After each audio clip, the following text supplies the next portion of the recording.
Welcome back. How are we doing? Best break ever.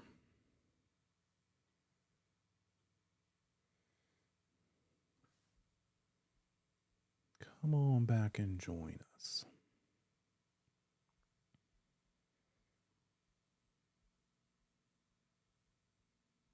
Another word, another valuable word term to know is defeasance. Oh, thank you. Thank you. Happens to the worst of us. Defeasance, canceling of the mortgage debt. The borrower has the right to pay it off. That's what defeasance is about. It could be a positive thing. Borrower won the lottery. Gosh, somebody won, like 2 people in another state, I think, won what, $1 billion? I don't even know, 780 by the time they're done. So they might want to pay off their mortgage. They might want to exercise defeasance. They might want to sell it and buy something a little bigger, right? Not that they should. Warren Buffett, anyone? It could also be this period of time in a negative situation like foreclosure. They got the foreclosure letter and the bank says, good news, sorry, we're having to foreclose, but the good news is all you got to do is pay us what you owe us. Then there won't be a foreclosure on your record. Just pay us the money and we won't break your thumbs. Just pay us the money and the penalties and interest and back payments and we'll be fine. Oh, you didn't tell? Okay, well, now that you may say it that way, I'll just take this $800,000 out of my back pocket and just give it to you. Defeasance. Then the periods of time, equity right of redemption is that time during which they can pay off everything they owe and avoid foreclosure. Then it goes to the courthouse steps. If it goes there without the borrower being able to pay it off, the time after that is the sale time. The property is bid on. The current buyer for the property has to wait for 10 days because there's a 10-day upset bid period during which anybody else can come along and make at least a minimum 5% or more better offer. And then that starts another 10-day upset bid period. And on and on and on until finally there's maybe some leveling off where, oh, it's only worth this much more, therefore I'm not interested in buying it at this point. So that 10-day, that's the statutory period that we're talking about here. Okay, we talked about short sales. Deed in lieu of foreclosure is friendly foreclosure. That's that thing where I'll give you the keys. Just don't put me through the foreclosure process. I acknowledge that things are tough, that I've not lived up to my end of the deal. Here's the keys, here's the deed. I'm walking. Please don't put me through foreclosure. The lender would have to allow that. You'd have to get permission from the lender to do it. They may not want to do it because they are forfeiting their ability to put a deficiency judgment on you if it's not going to be enough money to them. What are they getting back? A property from you that they can now sell as an REO, real estate owned.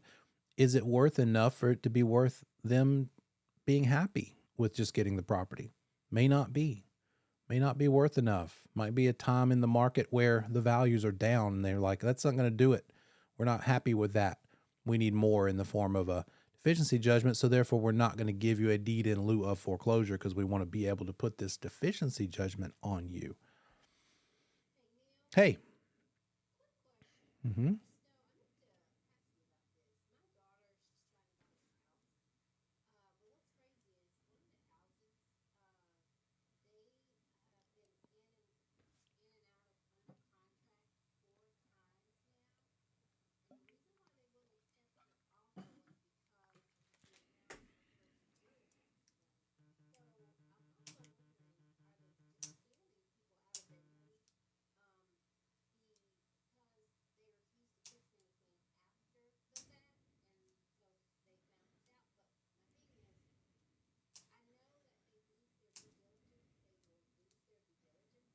Mm-hmm.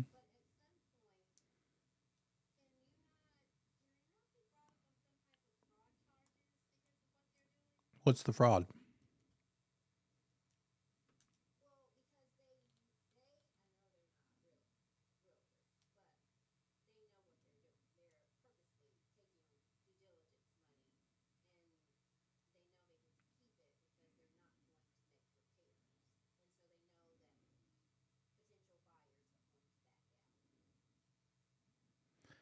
So again, what's the fraud? I see your point. I'm also making a point. The point being, it's by caveat emptor. Let the buyer beware. Sure, yes. If they know there's problems, they, the seller, because of the way the laws and rules are, they can still say, I'm not telling, no representation. Whether we like the system or not, it is the system. Now, here's the thing. The listing agent is probably going to learn about some of these problems with the previous offers that made them fall through. The listing agent's probably going to become aware that the last 3 deals fell through because the roof leaks. And now they have to disclose it. As long as they're properly disclosing it, there's still no fraud going on here. There's still nothing that would raise a red flag.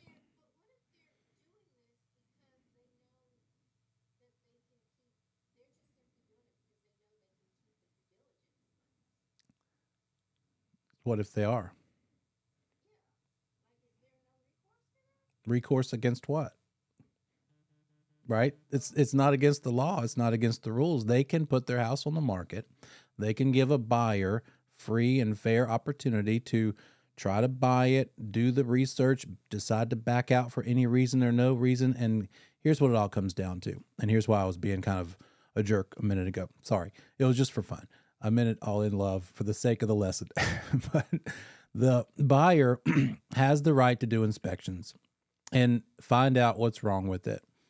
If the seller knows of a thing wrong, they can't try to cover it up, but they also don't have to talk about it. The broker does have to disclose it.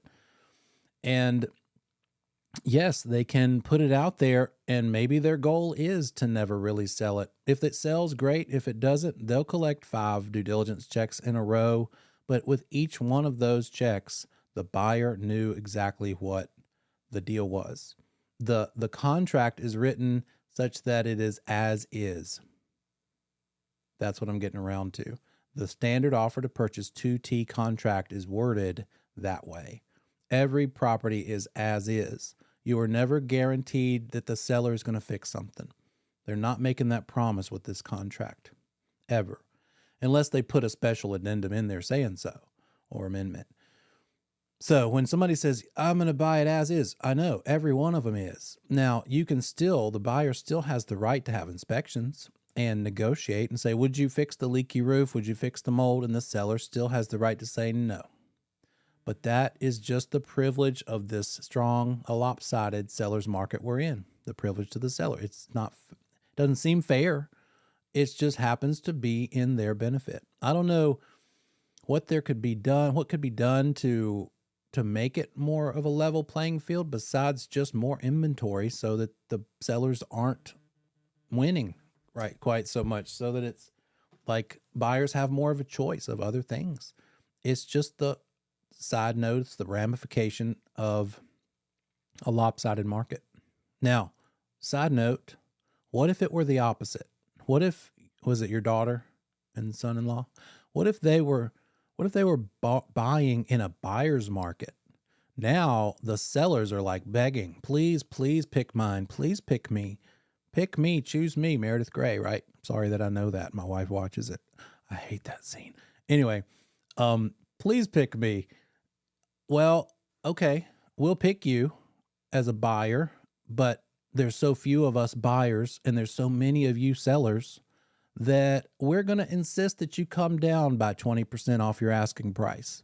We're not paying you $400. We'll pay you $350. Also, you're going to have to go ahead and sign up front that you're going to fix everything. Whatever we find, you're going to fix it. Also, you're going to pay $10,000 toward our closing cost. Oh, and we want a home warranty for $1,000. How's that fair to that seller, right? Now, if it's your daughter and son as a seller, is it like, that seems unfair that they have to suffer through these buyers that get to put their foot down and demand all well, it's just the product of the type of market. I get what you're saying, and I'm not trying to make light of it. I'm just making a point here. That's what's so frustrating. And that's what puts the extra hat on our heads as brokers of being a counselor. And it's tough. As a broker helping a buyer right now, you've got to get them rallied and you be a cheerleader and pick them up, dust them off and say, I know we lost the 4th one in a row. I know you're running out of money because that's another $5,000, $10,000 due diligence check you lost. But let's keep going. If you want to keep going, we got to go through it. And sometimes they say, no, I'm done. I got to take a breath. I don't have unlimited funds. I got to go make some more money so I can have another due diligence check to try again. And what they've got to do is make stronger offers to win when they're winning. Maybe what they need to do if they're losing out because of repairs is either lower their bar and just to realize I'm going to have to fix more stuff than I would if it were a better market for me, or don't buy it. Take longer to find the ones that don't need as much work.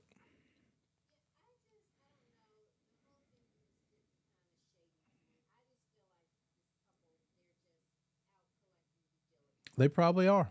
Yeah, sure. They are. But there's nothing on the books with those parameters that you've outlined. There's nothing I hear in that says that they broke a rule or a law here. I get it. They're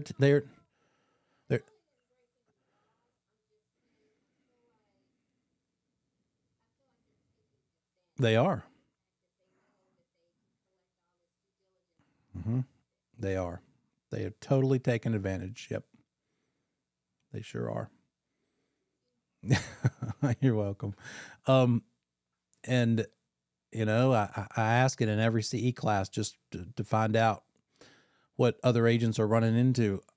I'm hearing maybe it's cooling off now, but I've heard $50,000 of due diligence money, $100,000 of due diligence money.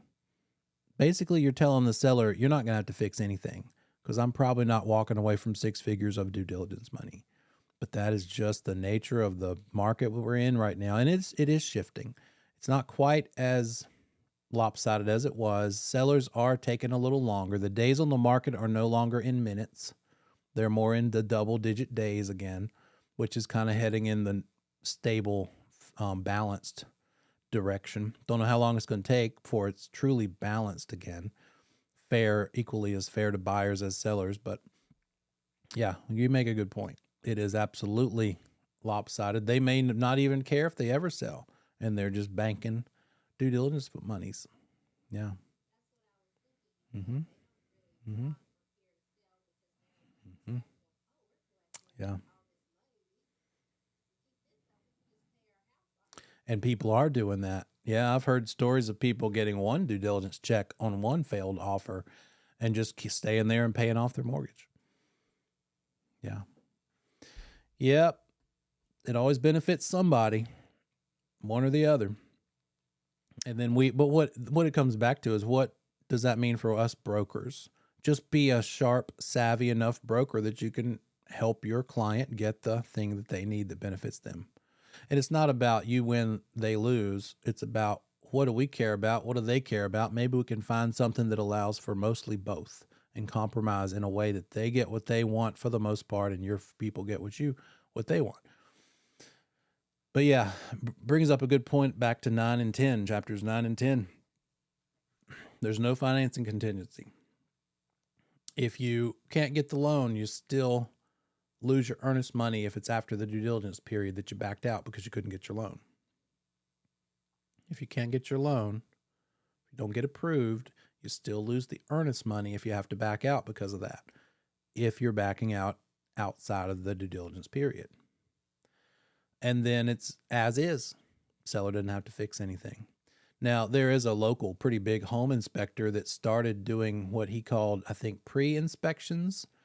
And he kind of got in a little hot water over it because some of his competitors didn't like him thinking outside of the box. And he found a loophole, but for a relatively small amount of money, he'll send one of his guys out with you when you go look at the house for the first time to help identify some red flag trouble spots. Maybe you don't want to make an offer against multiple offers in this competing market because the inspector is with you while you looked at it for that one time. It's not an official inspection. They're just saying, before you make an offer, you should know that you're going to probably have to deal with this thing over here and that thing over there. And if the seller won't fix this thing or that thing, here's how much it might cost you. Good thing to know before you put an offer together, or whether you even want to make an offer given that knowledge. Do you want to go in the crawl space? Probably not. Your client neither. So Nobody's going in the crawl space on their behalf. You aren't required to, unless you send somebody else under there. And that's a big unknown, big mystery point that I'm always nervous about when I love a crawl space house because you can get to the wiring, but I don't like a crawl space house because I don't know what's going on under there until my client is already invested with due diligence money in the transaction to the point where they can get an inspection done, which is another $400, $500, $600. It costs money to find out if you want to keep going or not. Obviously, cash sale or a new loan results in paying off the existing mortgage. You could either sell the house for cash, get the cash in hand, pay them off. Now you have no loan, no house, no loan. You could also refinance and get the money from the next lender and use that money to pay off your current lender, but now you owe the new person, the new bank, new lender. Couple more terms, something called buying the property subject to the existing mortgage. The buyer is making payments. The buyer is saying, let me buy the house and we'll just let me pretty much take over your house payments. I will just, you stop making payments, I'll start picking them up. I'll make payments on your loan, Mrs. Seller. The foreclosure deficiency is not that buyer's responsibility. It's trouble. It's kind of troublesome. It also could fire off the acceleration clause. If the lender finds out somebody else is in the mix and not making payments, it could become an issue. A loan assumption means that the buyer's making payments. They've assumed the loan. They're on the record as being the new borrower. It would need to be a qualified loan assumption usually. There are still, from the 80s maybe, some loans that are non-qualifying assumable loans where you don't have to qualify to assume it, but they're few and far between and maybe even almost non-existent. But now you can still assume someone's loan, but only with permission from the lender. They would want to make sure you're able to make the payments. In that case of a loan assumption, the foreclosure deficiency goes first to the buyer, and then the seller still has some secondary liability for it.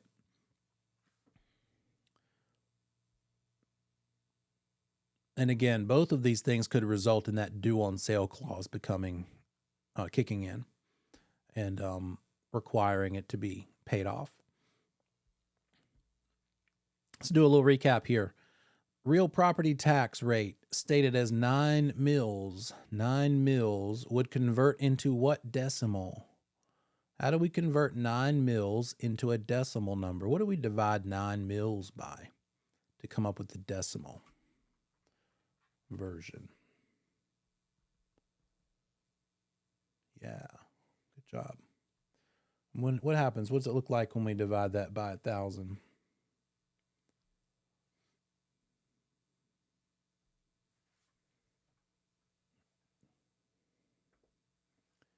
Nine mils divided by 1,000. You can even move the decimal place over.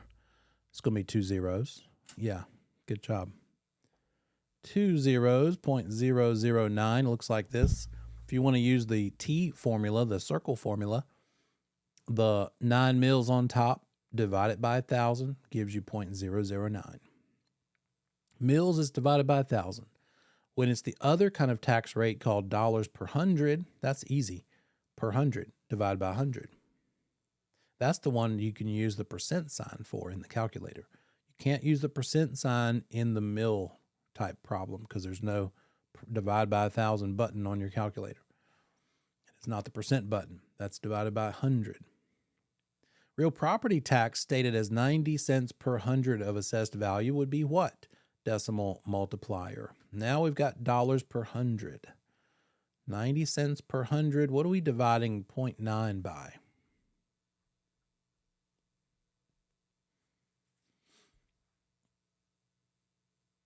We divide 0.9, or we could put 0.9 and percent sign.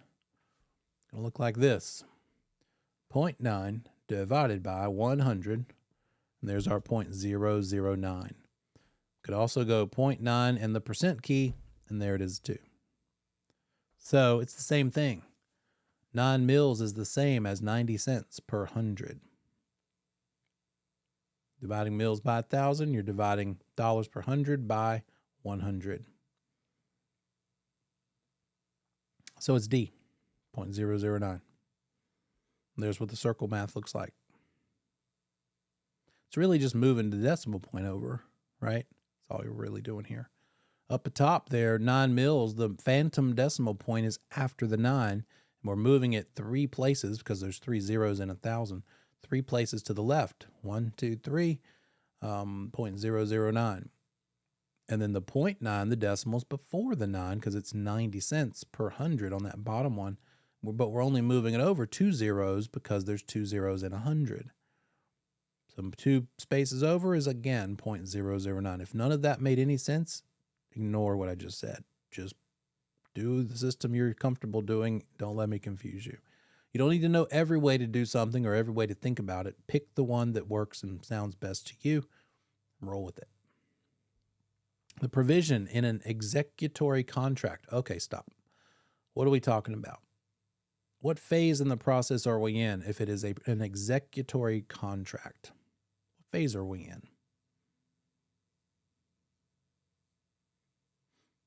Are we listed?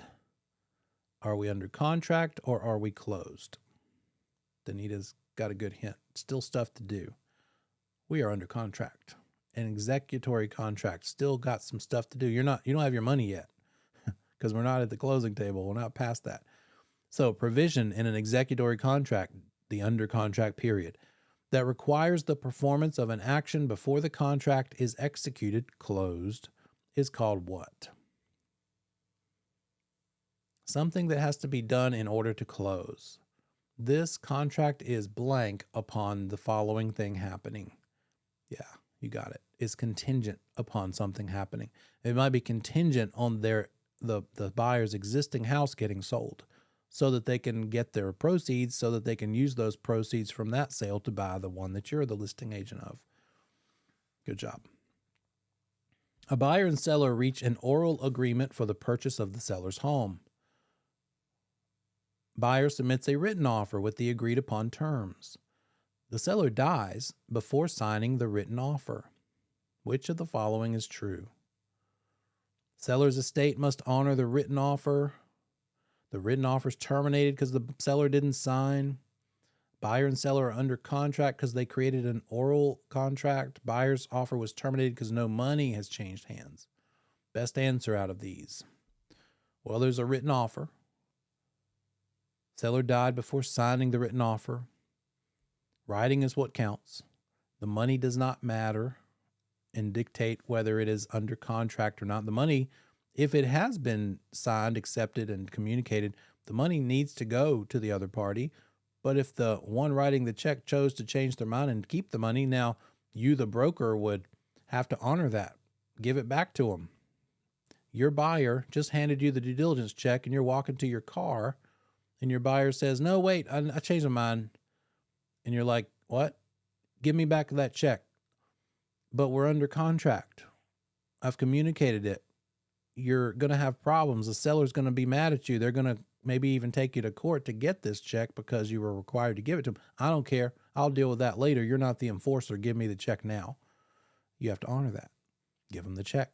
You're not the bodyguard. You're not the bouncer. You're just the person who follows their lawful instruction. And that is a lawful instruction. Yes, they might get sued by the seller, but that is not your problem officially. Now, kind of, because you're going to take you longer to make your money, but you've got to do what the client asks you to do. Okay, back on track here. As we kind of get into some math, some loan interest rate, loan to value type math. The value is the value of the property, obviously. What percent of the value of the property are you borrowing? That's what this is. Loan to value ratio is what percent of the value of the property is being borrowed. Loan to value, it's in the title, it's in the name, LTV. The loan is what you're borrowing, the value is the purchase price, the LTV is the percentage of that purchase price that's being borrowed. So if you put 20% of the value of the property down as a down payment, you're borrowing 80%. of the value of the property because you're putting 20% of your money in it. That means you need to borrow 80% of the value. You didn't have the full 100% of the value. Most people don't. Most people buy using a mortgage. So what is your loan to value ratio? What was your loan to value ratio when you bought your house? Maybe you put 5% down. What would be the LTV with a 5% down payment? 5% down. What would be the LTV, loan to value, on that? There you go.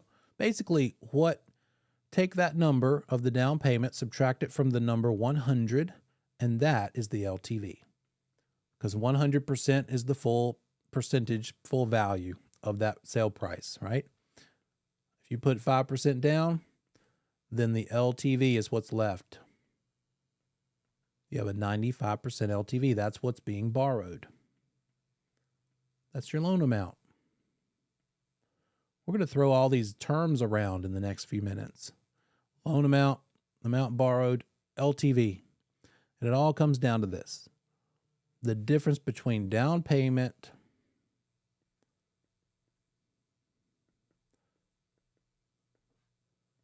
versus loan amount. And they both add up to 100%, the number 100. Okay?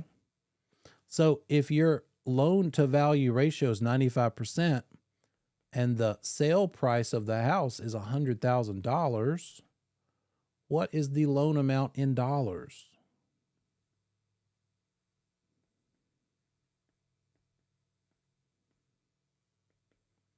We're just going to take that 100,000 and multiply it by that 95%. 100,000 times 95% sign, our loan amount is $95,000. That's it. That's LTV. Let's look at it in a circle formula. Purchase price of $250,000, a loan percentage of the purchase price, LTV of 80%. That converts to a decimal that you need to use for the calculation. If you don't have a percent sign on your calculator, you would need to use a 0.8 number. Again, because 80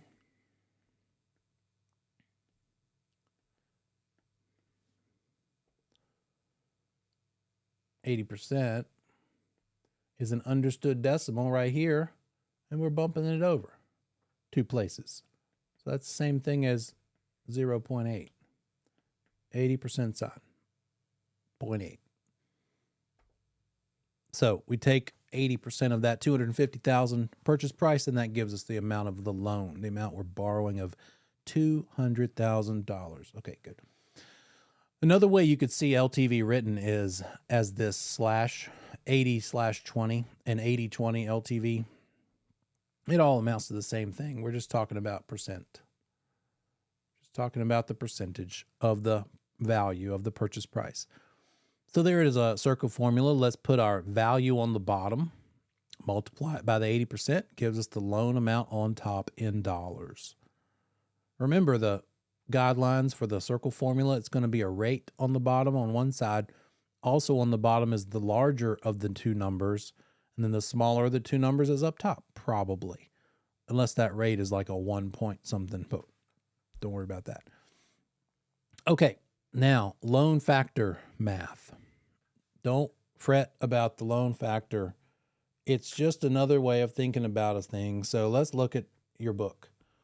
We've got it on page 337, a chart, the loan factor chart. This chart is assuming that we're talking about $1,000 being borrowed. If you're borrowing $1,000, look at the top line, $1,000, and your interest rate is 6%. Now let's go over and find the number of years the mortgage is for. A 30-year mortgage, see, 30-year term. This chart happens just to have 4 choices, a 15-year term, a 20, a 25, and a 30. 30 is by far the most common, most popular. A 6% rate. I wish this were not happening here because I don't want you to get confused and think it's always going to match. So don't even look at that one. Let's bump down to the next line. annual interest rate of 6.25 or 6.25. Ooh, my hand is messing up the focus. 6.25% for a 30-year term gives us a loan factor of 6.16. What does that mean? Well, this chart is written for $1,000 being borrowed. So what that means is if you get a loan from a lender where you agree to pay them 6.25% for 30 years, your payment of principal and interest every month is going to be $6.16 if you're borrowing $1,000.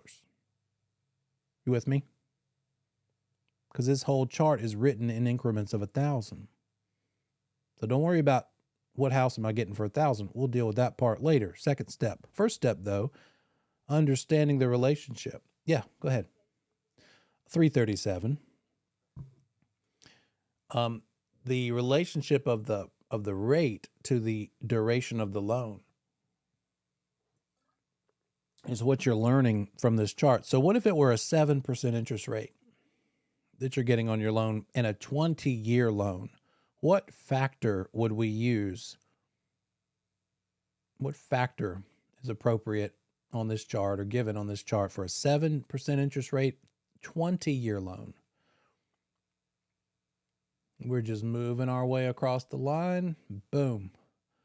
20-year column, 7% rate, 7.75 is the factor. Another way to look at it is our monthly payment of principal and interest, if we borrowed $1,000, would be $7.75. You with me?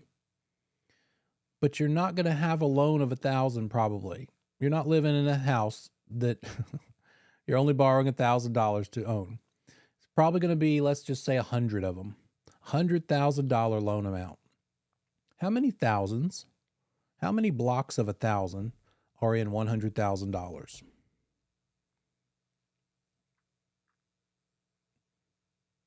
If you had a bag of $1,000, how many bags of $1,000 would there be in a $100,000 loan amount? 100. I said it so in the name, right? It's 100,000. 100. That's the 1,000. So there's 100 thousands in 100,000. Therefore, if our loan factor was 7.75, we got that off the chart. We multiply that by the 100 because that's how many thousands there are. There's 100 thousands in the purchase price of 100,000. Our monthly payment is going to be $775. For what? What does that payment include? Principal and interest. How much of this payment is principal versus interest? We don't know. We haven't figured that part out yet. But we know the total of them together is $775 for the entire 20 years. Because remember, we did the 20-year loan column for this one. With me? That's all loan factor math is. Looking at the chart or on the test problem in the class, they will tell you the factor. They'll say, using a loan factor of 6.32, calculate the monthly principal and interest on a $250,000 loan amount. Okay, slow down. What's he going so fast for? Okay. First of all, I picked 6.32 because that's the factor I just chose to say that they were giving us. But what that applies to is a 6.5% interest rate on a 30-year mortgage. So the loan factor in that situation, 6.5, is 6.32. Why is this a thing? Why are we even bothering with this? Because this is the old school method of giving somebody an idea of how much their payment is going to be. We still use it today. We use this loan factor chart, but it's deceiving because what it looks like today is this thing, a calculator. That's all a loan calculator is. That's all an algorithm on a bank website is when they say, we'll tell you your payment. They're plugging in that formula that we got from the chart, it's all put in there. You just plug in the numbers and it pops out the number. That's where it comes from, though. That's how the math works behind the scenes. So our loan factor on a 6.5% loan on a 30-year term, and I think I told you let's say a loan amount of $250,000. Okay, how many $1,000 bags of cash are in $250,000? 250 of them, right? That's pretty easy to grasp. But what's another way you could do that? Divide it by 1,000. So we take the loan amount for our borrower we're dealing with, whatever the borrower's loan amount's going to be, in this case, $250,000. Let's find out how many thousands are in it. 250,000, divide it by 1,000. There's 250 of them. We multiply that number by the factor that we got from the chart, and that's going to tell us our monthly principal and interest is $1,580. Pretty good, simple, straightforward rule of thumb. You could still do this. You could carry around a little card in your wallet that had these factors on it, and once upon a time we did that. We don't have to anymore. We just talk to the lender or plug it in. Yes, ma'am.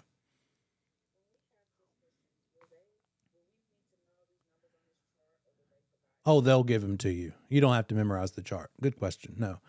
No, the chart is just a reference. And they'll either give you the chart and you have to find it on the chart, but I doubt it. They'll probably just give you the loan factor. But I want you to understand where that came from. It came from a chart. And yeah. Yep. No, you don't have, thank goodness you don't have to memorize the chart. That'd be ridiculous. I wouldn't surprise me but they don't, and they won't. So don't worry about that. In the test problem, they'll probably say with a loan factor of 4.75 and a mortgage amount of $315,000, what is their monthly principal and interest? Okay, so let's make it not quite so simple. Let's say the loan factor, I'm just going to give it to you, with a loan factor of 6.99. Don't even worry about what interest rate and duration that applies to for your purposes. All you need to figure out is what is the monthly principal and interest. Okay, the sale price of a property is $437,000, and the loan to value ratio is 90%. Oh, he threw something extra in there. I hate when he does that. Can we get the answer with this information? Do we have enough? Yeah, we have enough. It'd help if I were able to write legibly. Let me make that a little better.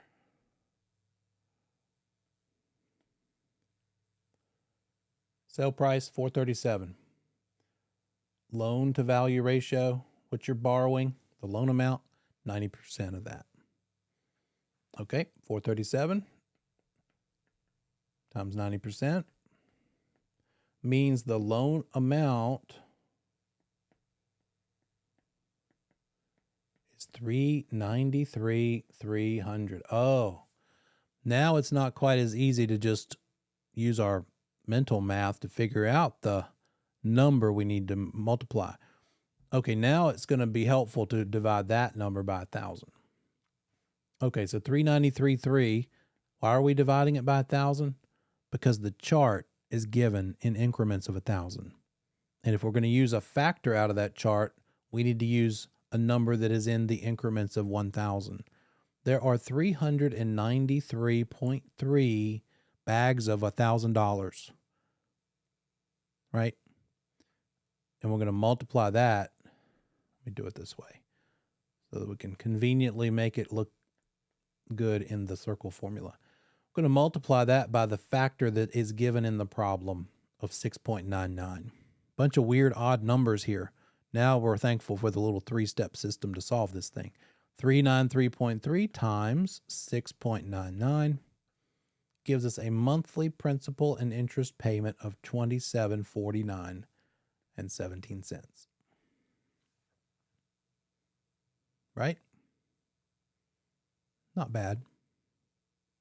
Make sense? That is it. That's a loan factor problem. Let's look at it here. We're putting the loan amount divided by 1,000. That's one of the things that goes on the bottom of the circle math. And then the factor itself is the other thing. Multiply them together to get the monthly principal and interest. Again, this particular problem at this point does not tell us how much of that $956 is going toward the principal and how much of it is the interest. But we'll get to that. This is how much per month you would have to pay. Every month, it doesn't change. They're going to pay $956 a month for the entire duration of their loan, and it will eventually result in the loan being paid off, reduced down to zero. Interest payments. Now, when we do this, what we're concerned about anytime we're calculating interest is what is the balance right now. We won't necessarily care about what the original loan balance was, the original LTV. If they want to know what their interest payment, what proportion of their payment is interest today, well, how much is your loan balance today? That is what the payment is going to be based on. Hang in there. Based on the current loan balance, not the original one back when you bought it. So the amount of interest that you pay in dollars in 1 year is your annual interest.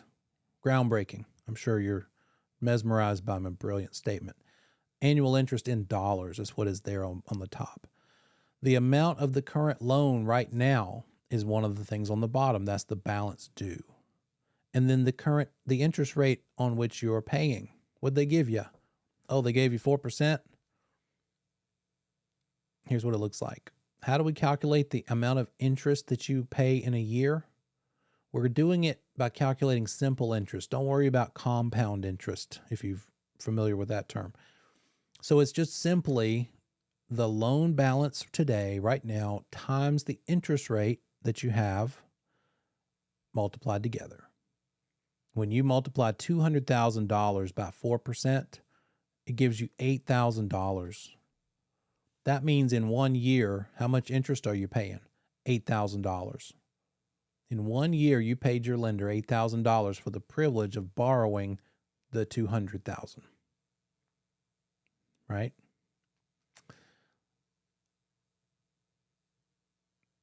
Your annual interest is $8,000. If you know that you're paying $8,000 per year, can you tell me how much you're paying per month? What are you paying per month? If you're paying $8,000 in interest per year, how much of your monthly payment based on this loan amount is going toward interest? How are we going to do that? Convert yearly interest into monthly interest. Well, how do you convert yearly taxes into monthly taxes?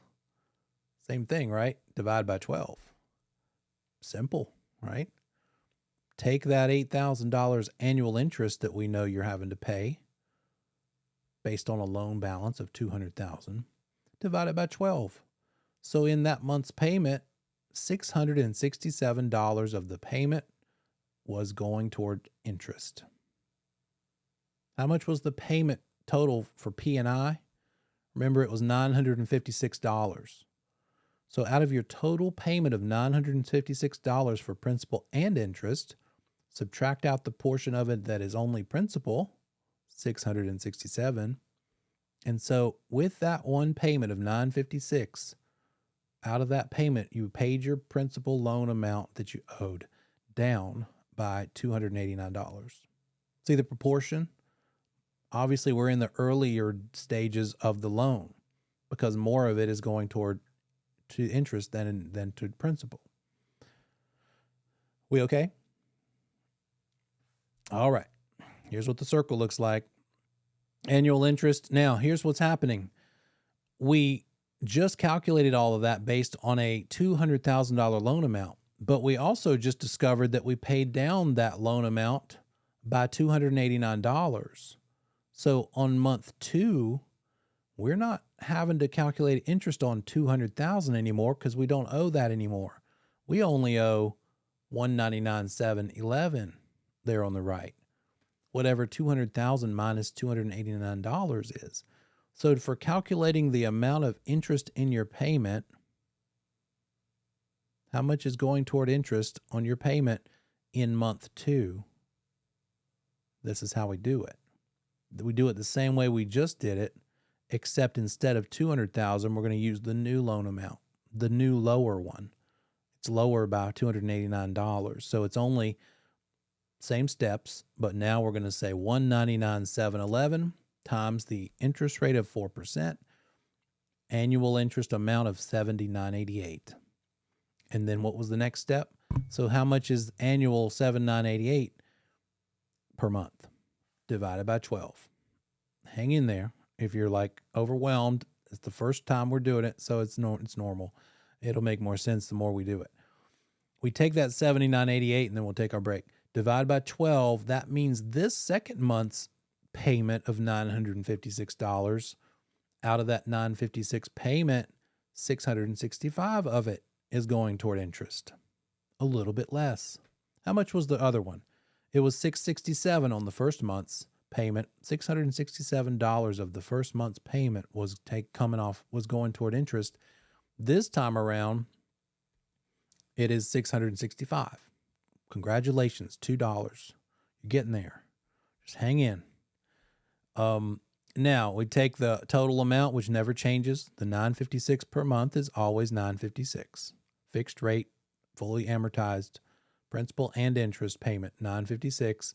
Subtract the amount of interest of that payment of $665 in the second month.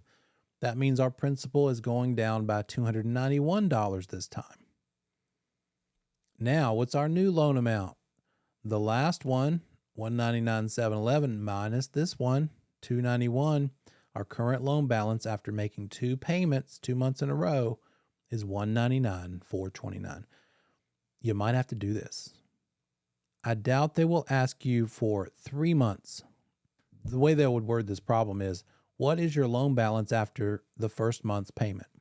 Or what is your loan balance after the second month's payment? We just did one that's basically after the second month's payment, where we do it one time, we then readjust and use the new loan amount and do the same stuff, but with the lower loan amount, and we end up with your loan balance after the second month. That's probably what they would ask. I doubt they would make you do this a third or a fourth time. They have other things to test you on. But it may very well be that they say, what is the loan balance after the second month? And we do exactly what we just did to find that out. Loan balance that was originally $200,000 when they bought it, lowered after the second month all the way down to $199,429. Right? Okay, let's have a break. 10 minutes. 10-minute break. I'll see you in 10. Hey. Sure.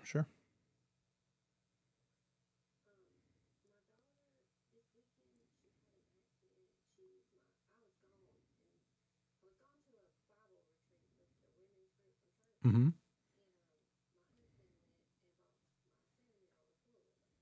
Uh-oh.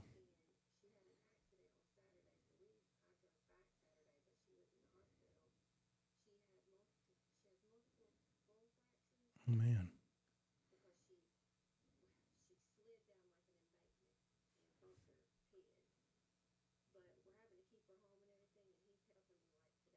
Mm-hmm. Yeah. Right.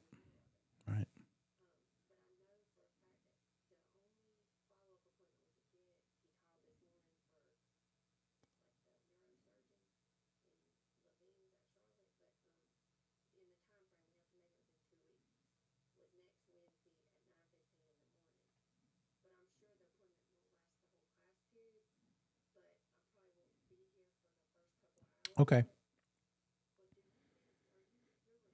I am. Yeah. Right.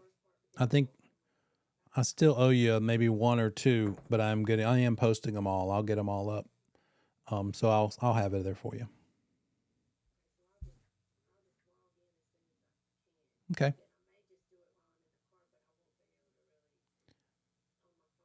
Right. Well, and that time counts against you. Car time is not allowed. Therefore, it would just be, you can't miss. Right. You'd have to that could mess you up if it were a whole bunch of car time. Right. Because it can't count for you. But you're good on time already. So yeah. Yeah. Sure. Right. Yeah.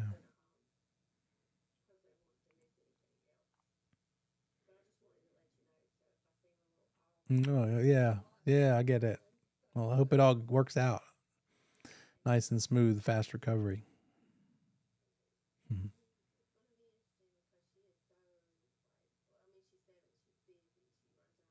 Yeah.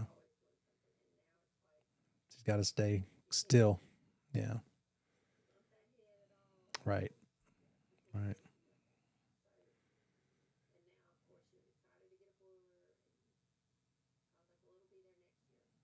Mhm. That's right. Yeah. Thank you. You're welcome. We'll do. Sure thing. What's her name? What's her name? McKenna. Pretty. We'll do it. You're welcome. Okay.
back. Here we are. Math extravaganza. Okay. Am I unmuted? I think so. All right. The next one to do is a little simpler. The one we just did, we kind of just shocked your system there because it's one of the more, I guess, multiple stage types of problems. And we will revisit it. But let me show you a couple more that are a little simpler, and then we'll come back around to this one again. Let's make sure everything's good. Yeah, okay. So another calculation you might need to do is called origination fee. When you get a loan, that lender is excited because they're going to make interest off of you. But in order to even make the loan to start with and give it to you, they're going to charge you some fees. One of those fees is the, hey, let's do this fee, the origination fee. The first thing, it's a very common way that lender makes upfront money. An origination fee is exactly that, just a fee, just a cost of doing business. It's, by the way, anytime we're calculating fees that the lender's charging, they are based on the loan amount. If they're based on something, a lender fee is going to be based on the loan amount, not on the purchase price. You with me? So if you have a purchase price of $900,000, but you're only borrowing $100,000, your lender fees are going to be based on the $100,000. Right? Good news. So feel free to go buy $1 million properties and only borrow $100,000 toward them. The origination fee, the way you calculate it is calculate 1% of whatever the loan amount is. There's the circle math at the bottom. Loan amount on the bottom, 1% also on the bottom. It might be different. They might say, you know what, we're running a deal today. We're going to charge you a loan origination fee of 0.5%. Or we're going to charge you an origination fee of 2%. The lender decides what they want to charge you. They have to tell you how much they're charging you, but the way that you need to calculate it as a broker, as a licensee, or as a pre-licensee is whatever the percentage is that they say the loan origination fee costs,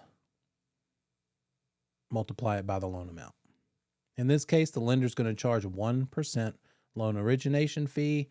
So what is 1% of $200,000? The origination fee in dollars is going to be $2,000. Right? So what would a loan origination fee be if the lender's charging 1.5% origination fee on a loan amount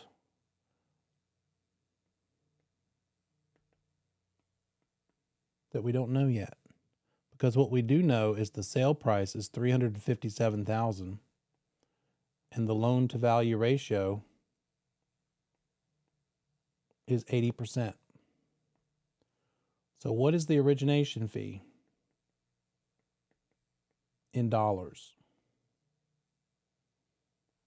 with this scenario?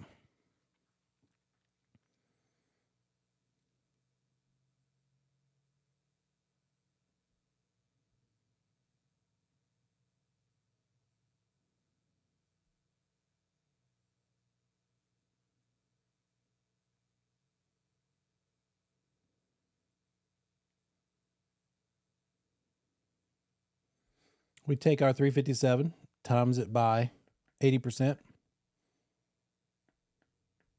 That gives us our loan amount of $285,600.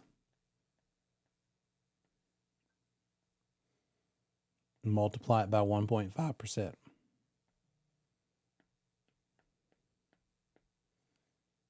$4,284. There you go. That's how much it's going to cost.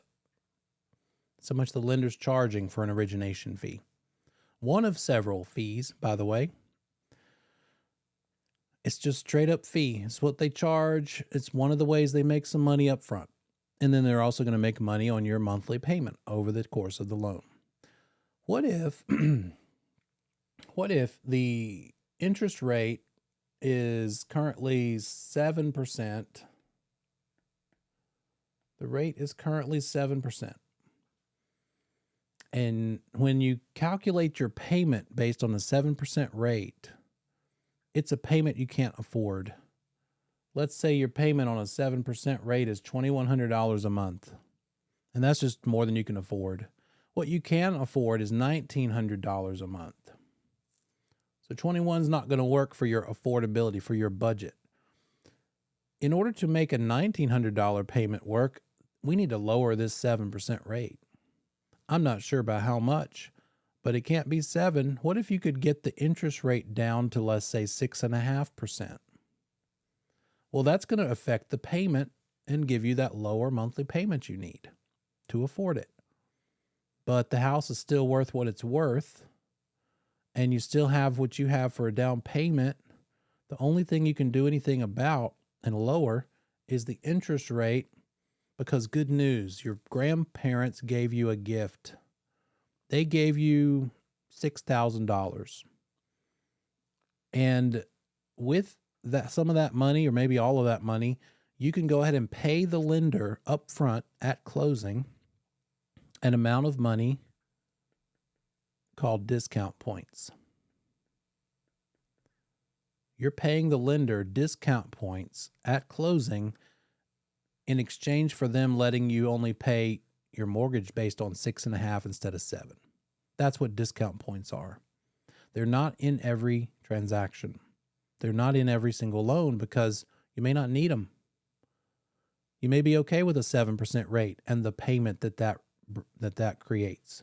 You might have been okay with that $2,100. But if you're not and you need a lower payment, then you need a lower rate to accomplish that lower payment.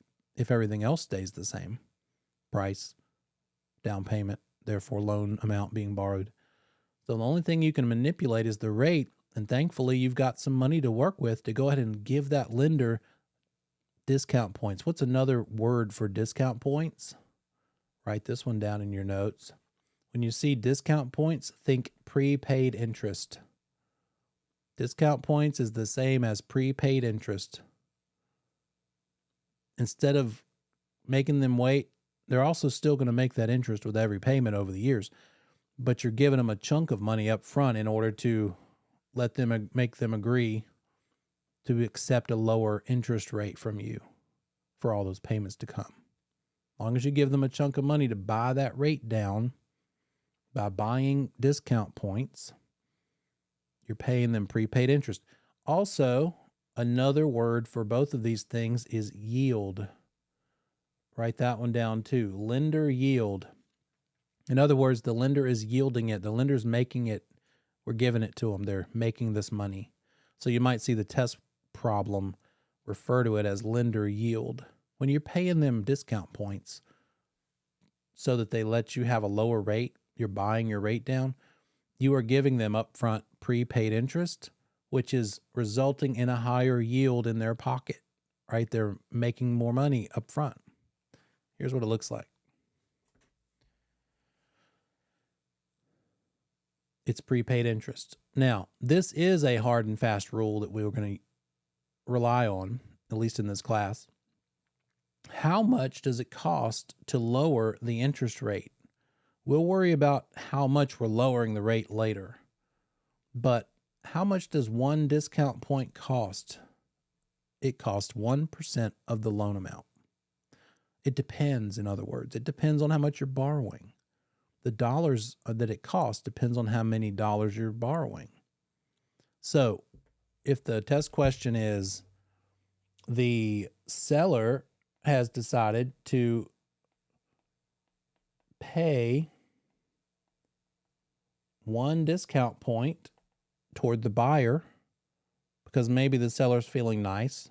Maybe it's a different market than we're in and it's a buyer's market and the seller's trying to entice that buyer to pick them.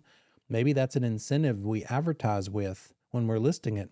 Seller says, what can we do to beat out all these other sellers? Because there's so many competition, so many competing sellers right now. I could say, well, you could offer to pay down their rate because the rates are so high right now. Maybe some buyers can't afford the rates where we're at. The seller says, oh, that's a good idea. Tell them I'll pay 1% or pay 1 discount point with an acceptable offer. Okay, then how much is it going to cost you in cash, Mr. Seller? Well, my house is $300,000, and let's just say worst case scenario, they don't put any money down. It's a 100% LTV. They're borrowing the whole thing. That seller might want to know the worst case scenario. What's the most I could possibly have to pay for this discount point? Well, if the loan amount is $300,000, what's 1% of $300,000?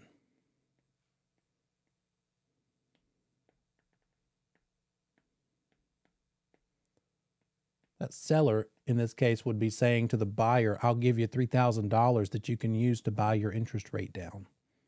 You need a lower rate because the rates are so high right now. If you buy my house, I'll help you get a lower rate because I'll give you $3,000 to buy a discount point with. You with me as far as the concept? Now, the next question is, yeah, but how much does it lower the rate? By the way, 1 discount point does not lower the rate from 7 down to 6. It does not do that. The discount point costs 1% of the loan amount. But what does it do to the actual rate? It lowers it by 1/8%. So if the rate is currently 7% and the buyer can afford to buy this house if it were only 6 7/8%, then 1 discount point will do it. That $3,000 that it costs to have a discount point is going to buy the rate down. In other words, the buyers, all their mortgage payments can be based on 6 7/8 instead of 7. So 1 discount point lowers the rate by 1/8% of the interest rate, right? So the problem might look like this. The buyer this time has some extra cash. They've got the cash they need for the down payment, but they also have more available. So the buyer wants to buy their own rate down. Anybody can buy the rate down. An agent could choose to do it on behalf for their client. I mean, would I give my client $3,000 to buy the rate down? If I'm making 18 or 20 or 30,000, you bet. That gets a deal done. I'm okay with 17,000 in my pocket. I'll give somebody $3,000 if it puts 17,000 in my pocket. Maybe, probably, maybe. It's not out of the question. A seller could pay a discount point. A grandpa could pay a discount point. You could pay your own discount point if you're the buyer. The builder, oftentimes in a market where there's more buyers than there is inventory. I know there's more inventory than there are buyers. Sorry, the opposite of where we're at, a buyer's market. Builders are desperate. They're begging, please pick ours. Please pick our product. Buy our house. We'll pay 2% or we'll pay 2 discount points. So let's make this a builder. Builder is paying or buying 2 discount points for the buyer. And I'll make it simple for you. The loan amount is $813,000. How much are those 2 discount points going to cost in dollars? 2 discount points on a loan amount of $813,000. How much are they going to cost in dollars? First of all, how much does 1 discount point cost?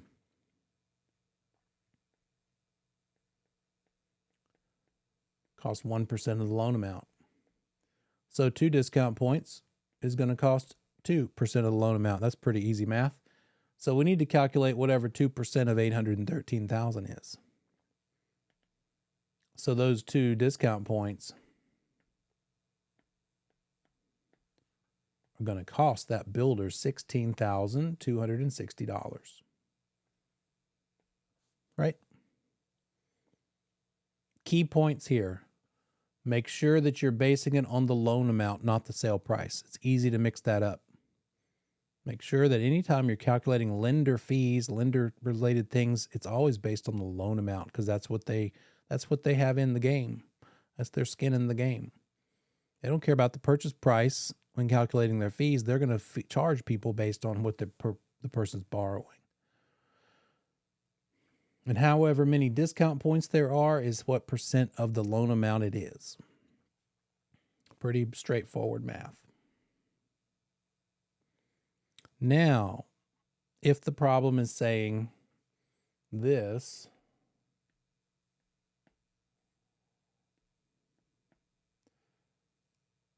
the interest rate is currently 6.5%. The borrower needs it to be 6.25%. We need to lower it. How many discount points will it take to lower the rate from 6.5 down to 6.25?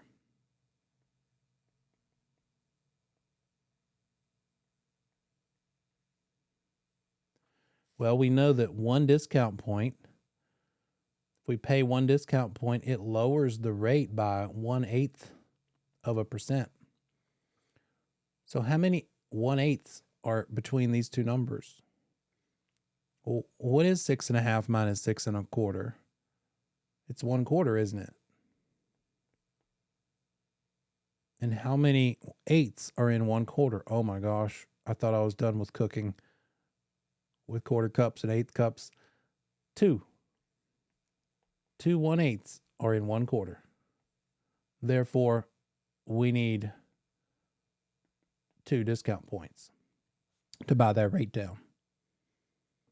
Another way you could look at it is like this. Interest rate reduces by 1/8 with every point. 1/8 goes to 2/8, to 3/8, to 4/8. You don't really call it 2/8, you call it 1/4, right? Because you reduce it down to the lowest common denominator. Remember that from high school? But for the purposes of counting up discount points, think of it like 2/8 and 4/8 and all that stuff. Numbers of 8s, because 1/8 requires or costs 1 discount point. So they could ask you on the test, how many points will it take to lower the rate from 6.5 to 6.25? Okay, well, how many 1/8s are between 6.5 and 6.25? And now that we know that there are 2, it's going to take 2 discount points. Then if the test question went further and said, okay, it's 2 discount points, the loan amount is $153,000. How much are those 2 discount points going to cost?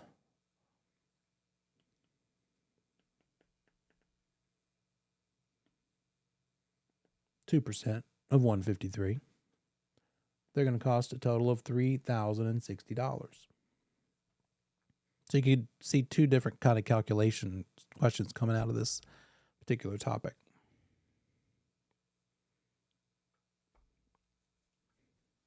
Important thing to remember here is, how much does a discount point cost? 1% of the loan amount.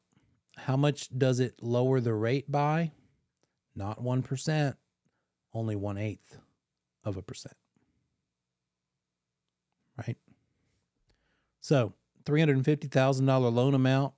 The lender says the interest rate is 4.5%, but the borrower needs it to come down by 0.25%, down to 4.25. Well, 4.5 minus 4.25 is a 0.25 interest rate reduction. 0.25 times 8, because there's 8 points in 1%. Take that interest rate, the amount it's being reduced, multiply it by 8, gives you how many points you need. You could think about it in this way or what I just did. Pick one, go with it. Don't try to understand every way to do everything. Whichever way clicks in your brain the best is the one you should just rely on. The good news is, once you get past this test and you're out in the real world, you don't really need to do this, nor should you so much. You're going to pretty much refer lender-related questions to the lender. You're going to partner up with a couple of good lenders that have taken good care of your clients. they're going to be your go-to for knowledge in the world of lending. Because how can you stay on top of the mortgage market while you're still trying to learn and stay on top of the real estate market? It's unreasonable. It's like, you want to know tax advice? Here's a tax advisor, not me. You want to know legal advice? Talk to an attorney. I've got a good one for you. You want to know what your loan should be? Got a great lender for you. Oh, you want a different lender? I've got like 5 to pick from. Which one? Here they all are. You pick. Because they've all passed my test of taking good care of my clients without upselling them, without being a jerk, good communication skills. You're going to be the gatekeeper, the hub of all the vendors that you run across. Weed out the bad ones. Your clients can at least know that, well, she referred this one, so they're probably pretty good. I would also, if you ever put this in writing and refer to someone, make a little disclaimer at the bottom of the email. I'm not guaranteeing their expertise, just telling you based on my past experience, they've taken good care of my clients. You might want to talk to your BIC, see what they require. And by the way, side note, not in the curriculum, I would not, nor do I, make a website page on my site that says, here are all my recommended vendors. Because then what purpose do they have to call you? Right? I would make them call you. You want to talk to people on a regular basis. You don't want them to don't give them the store. Don't give them the keys to the store. You are valuable. Plus, maybe one of those people on your list, you lost track of the list and realized, oh, that guy went completely crazy and he's not on my list anymore. And I forgot to change it. So you refer a bad person to him. Anyway, make them come to you for expertise and referrals and recommendations of good vendors. Okay. Discount points, origination fee. Now, let's take what we've learned and apply it to the total mortgage payment. Remember, the total payment that most lenders require you to pay includes taxes and insurance. They would rather handle that for you. You still have to pay it, but they want to send it in because they want to make sure it gets paid. They want to make sure that insurance coverage is maintained. They want to make sure the tax bill is kept currently paid. Therefore, taxing authority can't put a lien on the property that is above their lien as a mortgage lender. So the PITI is principal, interest, taxes, and insurance. We've already learned how to discover and calculate the P and the I, principal and interest. We use the loan factor chart. And that chart is the foundation of any sort of loan calculator you might use, either a physical calculator or something you do use online. And it's what your lender partners are using. They're just plugging it into the system and it pops it out based on that factor behind the scenes. So we know how to get the P and the I, but what about the taxes and insurance? They are also called escrow payment. When you're making a PITI payment to your lender, do they send in the tax bill every month? Do they say, oh, she sent me her $1,500 payment and $400 of that was for taxes, so let me go ahead and send that in to the government today, this month. And then next month you send them another $1,500 payment. It's another $400 out of that payment going to taxes. Do they send another $400 check to the government? No. The government doesn't want 12 paychecks from everybody. It would be crazy. They want the full tax bill once a year. Therefore, the lender has to keep all that money accumulating in an escrow account so that when it is due time to pay the bill, it's available, the entire amount in full at one time. That's what we mean by an escrow. Setting up the escrows means that we're setting up an escrow account with your money in it so the lender can use your money to pay your tax bill and your insurance bills when those times are due, come around to be paid. So the total mortgage payment of PITI is comprised of the loan amount and the escrow amount. What if your annual tax bill is $2,400 a year? How much would 1 month's portion of taxes be added to your payment? So your principal and interest payment here is, let's say, $1,000 for P&I. Calculated that using the loan factor. How much more would it be for the T, for the taxes, if the annual tax bill is $2,400?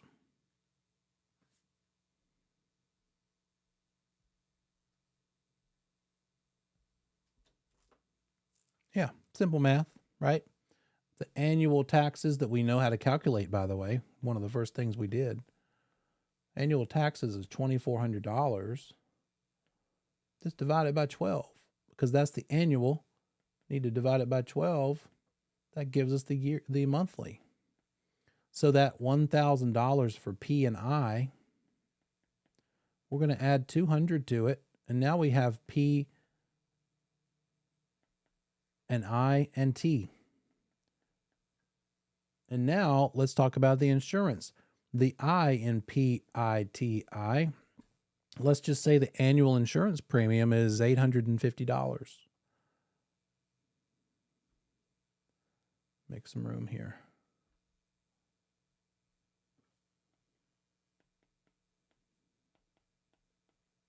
Taxes we just learned are $200 a month. The insurance is $850 per year. And we're going to divide that by 12 also. So the tax portion is $784. Let's just say $70.84. And that is what your total payment adds up to. So your total payment is $1,270.84. Comprised of $1,000 for principal and interest that we calculate using the loan factor. The taxes that we calculate using the tax rate and the tax value to get the annual taxes, and then divide that by 12 to get the monthly with me. And then the insurance, which is the easiest of all of them, yearly insurance divided by 12 to get how much it is per month. That is your monthly payment, PITI. That's what the lender's doing. That wasn't too hard. So why are we paying the lender so much? I'm just kidding. It's a little more involved than that.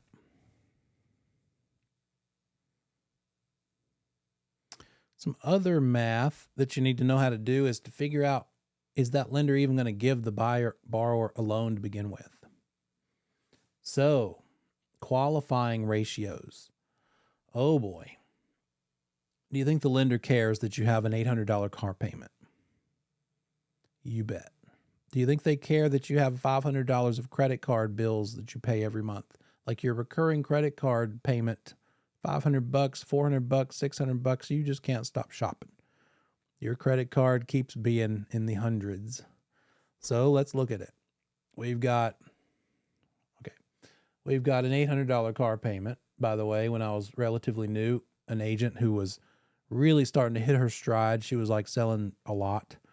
She wanted some company, so I went with her to the Mercedes dealership to shop for her first like nice car, and the payment was going to be $800 a month.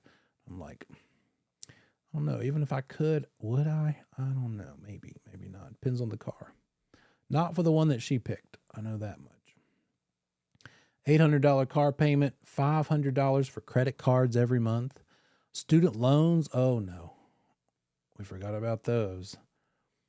Student loans, let's say you're making a $200 a month payment for student loans just to be fun. What about lattes? What about your Starbucks bill every month? Not included, unless it's part of your credit card, but we're leaving that alone. We're talking about recurring monthly debt. Could be medical, some negotiated medical bill that's like coming at you every month. So it's recurring monthly debt, credit cards, car payments, student loans, medical bills. Let's say that's it. $1,500 is what your monthly outgo is. And you don't even own a house. You're still living with your parents. You're trying to think, do I want to buy a house? Can I afford to buy a house? Well, my monthly bills are $1,500. Can you buy a house? We don't have enough information, do we? How much are you making? Oh, I'm making $3,000 a month. I'm making $3,000 a month. I'm paying $1,500 of that because of my car and my credit cards and my student loans. So that's $3,000 is what I'm bringing in, gross income. $1,500 is what I'm sending out because of my own purchasing choices. $1,500 is what's left. Can I buy a house with $1,500 a month? Yeah, you can buy certain houses for $1,500. The question is Is your lender going to be okay with you buying a house where the payment is half of your monthly income? Yeah, that's a big fat no. Lender's not happy with 50%. The odds of you defaulting are probably greater in their little magical tables that they use to determine the likelihood of your success in keeping your mortgage payment current. 50% is not going to do it. That's all this stuff is, this buyer qualification. If 50 doesn't do it, do you know what does? Let's say it's for a conventional loan, those of you who've read ahead. What's a conventional loan back end ratio? What percentage of your gross monthly income is the lender comfortable with you paying for your house payment plus all your recurring debt? For a conventional, the numbers are 2836, meaning your house payment alone, just the PITI, should not exceed 28% of your gross monthly income. But that's not real life, because you don't only have the bills of your house, probably, unless you're a Dave Ramsey fan and you've successfully completed his course. Good luck. You also have these other things we just talked about. You've got this stuff. So the combination of your house payment to be that you're hoping to get, plus all of your personal choices of outgo, that extra $1,500 plus whatever your PITI is going to be, cannot exceed 36% of your gross monthly income. That's what the lender's looking at to determine if you qualify to borrow money from them. And this is for a conventional loan. What if this won't work for you? What if all these ratios are just too low?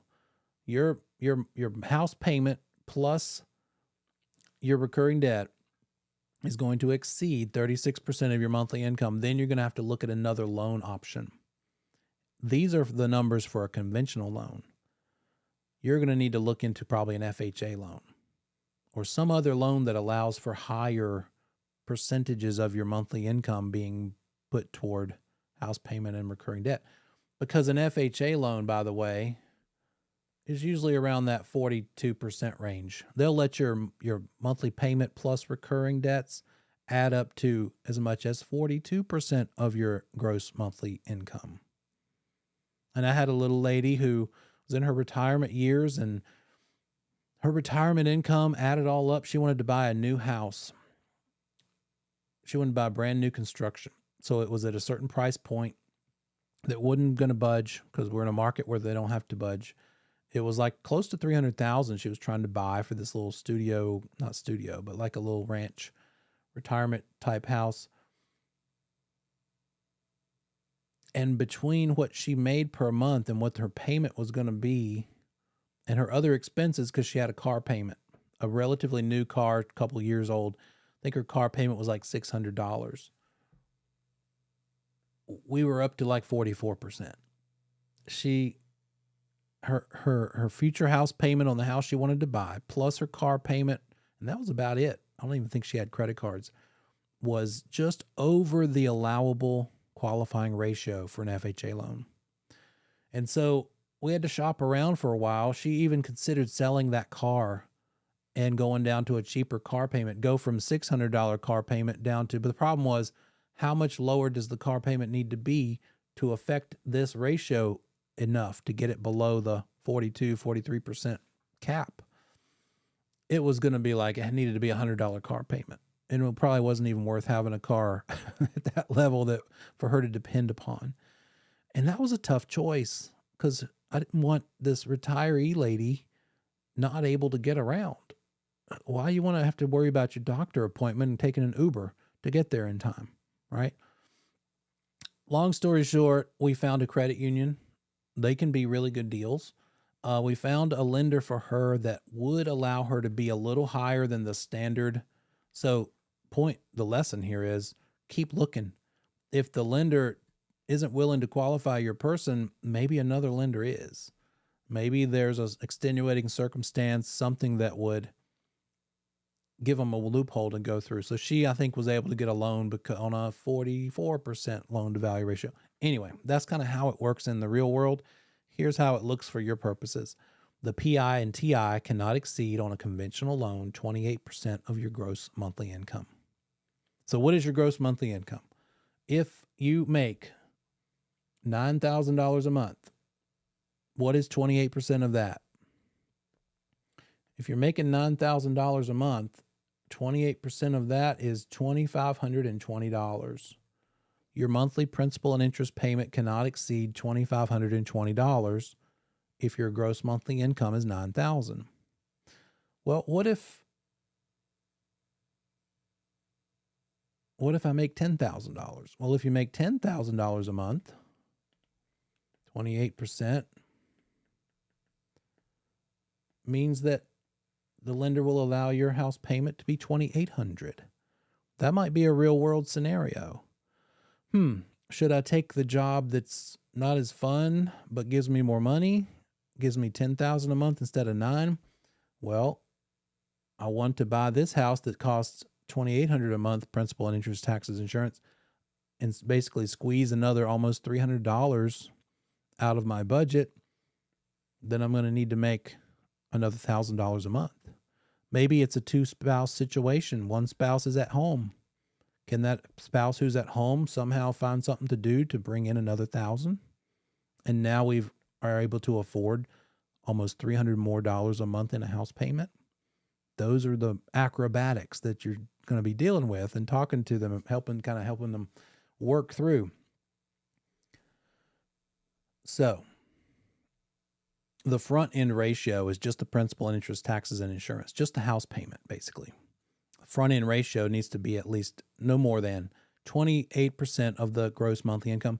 The back end ratio is probably what matters more because that's real life, because you probably have more than just a house payment. You probably have credit cards and all that other stuff. So all of that combined plus the house payment cannot exceed 36%.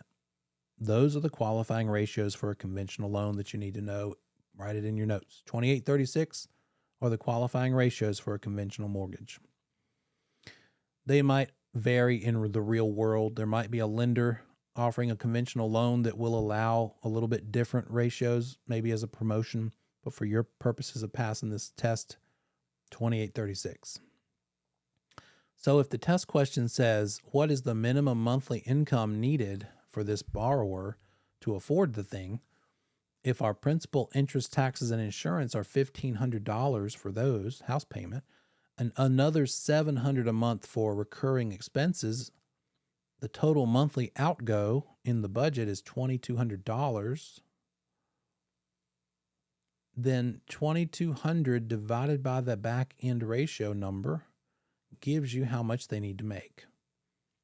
$2,200 divided by 36% tells us that they would need to make $6,111 a month gross income to afford this house while still paying $700 a month in expenses. What if out of those $700 of expenses, $500 is to a car? And you tell them this news and they're like, well, gosh, I don't make $6,111 a month. I only make $6,000 a month. Do you need that car? I know you might want it. Can you go back to riding the bike? Can you go back to a smaller car payment? Is what we're talking about. Do you want to, your grandpa will give you his old Buick for free? You don't want to give up the Lexus? You want to keep driving that and look cool on Instagram? Okay. Did you want the house or no? All right. Maybe don't put the car on Instagram, put the new house on Instagram, and then you can have the house that might actually make you some money. Anyway, some of these things you don't say, you just think. So in this problem, they would need, if all they needed to pay out was the house payment of $1,500, then all they would need as a gross monthly income is $5,357. But that $700 extra that they have to pay means that now their income needs to be $6,111. See how that goes? So the minimum needed will be the bigger of the two numbers. What is the monthly minimum needed? $6,111. They need the bigger because they need to be able to pay for not only the house, but the expenses too. Okay, let's start digging into this one. Hope you're sitting down because you might get a little faint, but it's not bad. It's just an accumulation of all the things we've already looked at. Don't worry about this. By the way, if you see a problem like this on the test and math is not your best friend, hit the skip button, come back to it later. Don't just be so determined to beat this thing that you spend 20 minutes disproportionately trying to figure out this thing and conquer this mountain where you could have answered like 5 or 6 other questions and gotten that many more points. Come back to it. If this is easy for you, knock it out. But if it's scary, intimidating, and also maybe it's going to make your brain more tired. Apparently mine's tireder. Skip it and come back to it, right? Use some strategy. Okay. Buyer's buying a property for $425,000. To buy it, they're going to use a conventional loan with a loan ratio of 90-10. All that means is how much are they borrowing? The LTV is 90%, right? The interest rate is 4.5% on a 30-year loan. The lender is charging an origination fee of 1% and also charging 3 discount points because clearly that buyer needs their rate to come down, right? The municipality in which the property is located taxes properties at 14 mills and a tax value of 75% of market. You see, this is like 6 problems that we've done individually. The commission payable is 5.5%. Attorney fees and miscellaneous expenses are $4,000. Given the above information, provide solutions to the following in dollars. If we needed to calculate the commission, don't worry about who's paying the commission. All they're asking you here is how much is the commission? All right, just because they're talking about the buyer here, if the the resulting question in the problem ends up being how much is the commission going to cost? Don't just fill in the blanks and say, well, 0 to the buyer. We didn't ask how much is it going to cost the buyer, even though they didn't even mention the seller. You with me? How much is the commission in this transaction? You need to know the rate of commission, and you need to know what? Loan amount? No, we don't base commission on loan amount. Heck no. We base commission on the biggest, fattest number in the transaction, the sale price, right? Sale price is $425. Commission is 5.5%.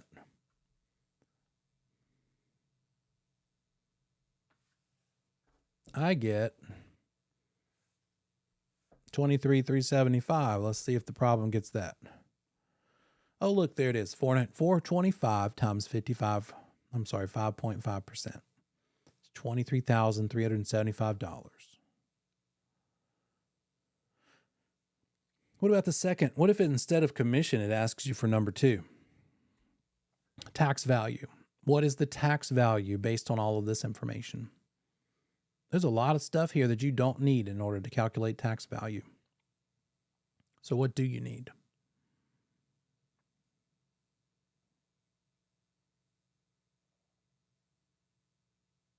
You need, let's see, they give you the tax rate based on the percent or the assessed value. So we're going to need the purchase price, the fact that it's a tax value of 75% of the purchase price, and we're going to need the mills. So we've got a purchase price of $425. We're going to calculate 75% of that to get our tax value or assessed value, whatever we want to call it. Tax value is $318. Sorry. $318,750. Now that we know our tax value and our rate, because they gave it to us in mills, 14 of them. What are we dividing mills by? 1,000. 14 mills divided by 1,000 gives us a decimal of this, 0.014. Multiply that by the 318. Oops. That gives us a tax bill of $4462.50. But the original question was not even that, was it? I went too far. Original question was, what is this? Tax value. All you had to do was take the value times the 75% of market number, $318,750, right there. And we know the next one too, because we just did that accidentally. Annual tax bills $4462.50. But what if they ask for number 4, the loan amount? How much do we calculate that? We need the purchase price and we need the LTV.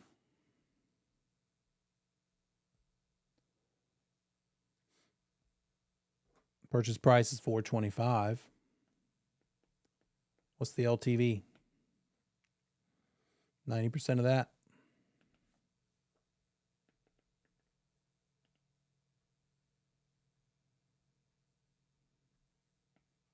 $382.5.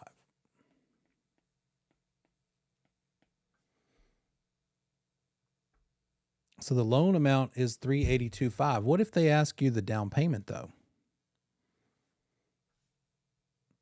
What's the down payment with all of these numbers? I think somebody might already put that in there.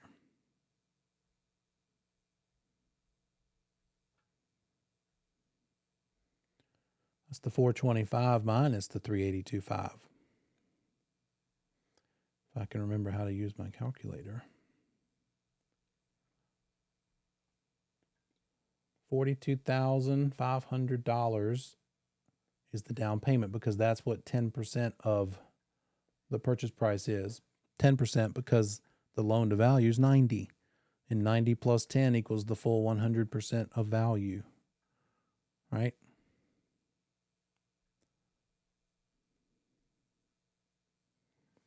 But they didn't ask for that. Oh, there's where all of my little math was. I just did all this stuff. Boom, boom, boom, boom, boom, boom. Talkie. There it goes. Okay. So here's what it looks like for loan amount. Number 4 was just the purchase price times 90% for $382.5. Annual interest. Oh boy. Annual interest. All right. We'll do that when we come back from break. You can work on it now. I'll just leave this screen up and I'll see you back in 10 minutes. Or go take your break and we'll talk about it when you get back. Hey. Mm-hmm. No, it'll be longer. Well, the class exam or the PA. Say, are you asking if that'll be longer than the class exam or the PSI? Let me think. I need to look back and see how long the class exam is. It'll probably be longer than those. The PSI is 120 total questions, 80 on the national, 40 on the state. And they give you 2.5 hours on the national and 1.5 hours on the state if you need it. The class exam is not that long, although I think we might give you 3 hours to do that one. Yeah. You're welcome. So I'll leave that up and hey. Sure.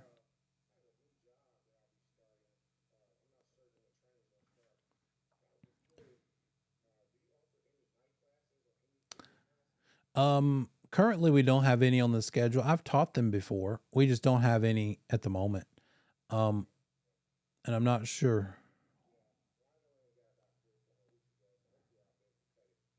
Yeah. Sure. Yeah, and when we do, we typically hold them from like 5:30 to 9:30, something like that. But I can keep you posted. We're gonna have a new website rolling out at the end of the week. The one we have now still works. It's just real dated, but whatever we've got will be updated on the website. Same web address, ncacschool.com. Yeah. You're welcome. Sure thing.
welcome back.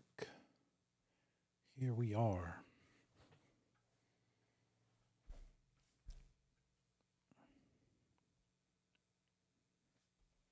We left off with annual interest. Annual interest, right? Is that the one? Yes. What do we need in order to calculate annual interest? What pieces of information?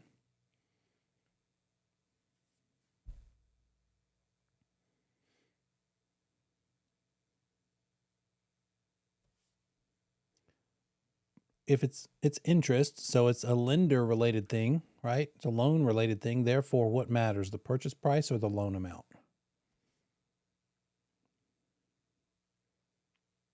In this case, we're going to need the purchase price in order to get the loan amount, but what matters is the amount you're borrowing, right? So what are we borrowing? 90% of 425. 425 is the sale price. The LTV is 90% of that. $382,500 is being borrowed. That's the loan amount. Now, interest on that. What is the interest rate?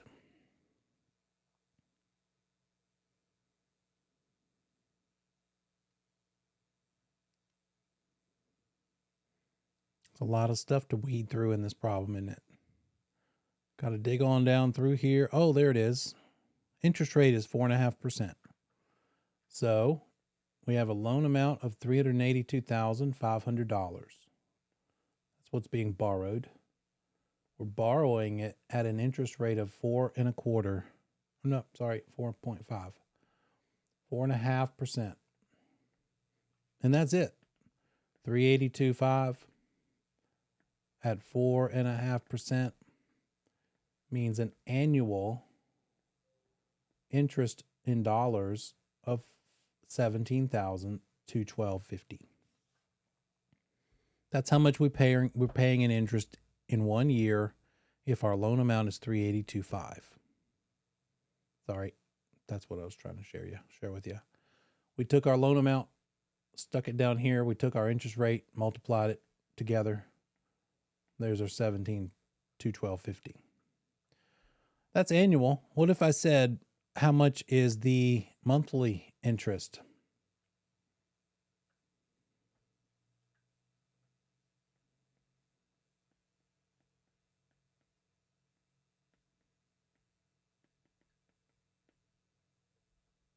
Going to divide that by 12, right? So monthly interest is $1,434,375.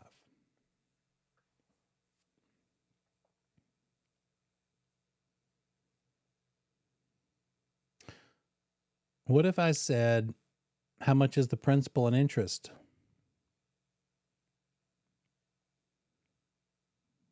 Do we have a loan factor number here? I think we have one of those. Let me just give you one. What is the principal and interest payment if the loan factor is 6.99?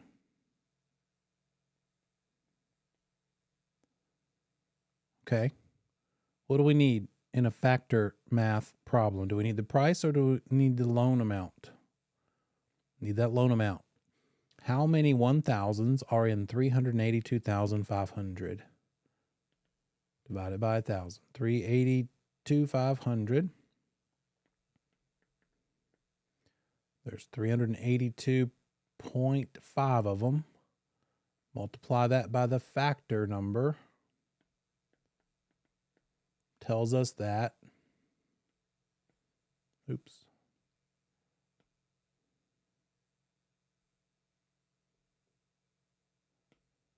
Make some room here. Erase my chalkboard. The chalkboard, for those of you less than 50. Just kidding. 382.5 times 6.99.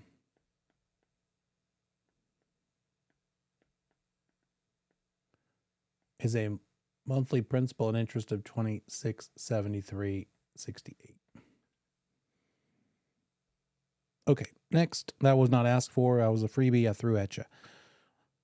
Total origination fee and discount points. They like to do this to you. They will make you do two calculations in one, and they'll say, what is the lender charging as a total of both origination fee and discount points together? So what do we need to know? Purchase price or loan amount? There it is. I saw lips moving. Loan amount. And what did we figure our loan amount was?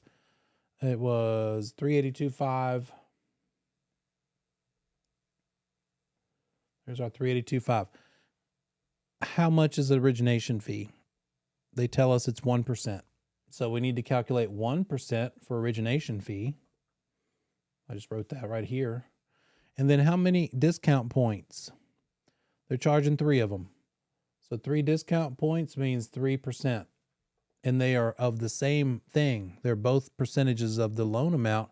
So what you could do is add them both together and just calculate 4% of the loan amount. Who likes that method? Right? Okay, $382,500 times 4%. The total together is $15,300. But that's if they ask them together.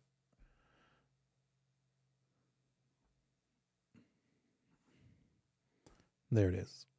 Number 6. That's the way they did it. $382,500 times 4%, $15,300. Okay.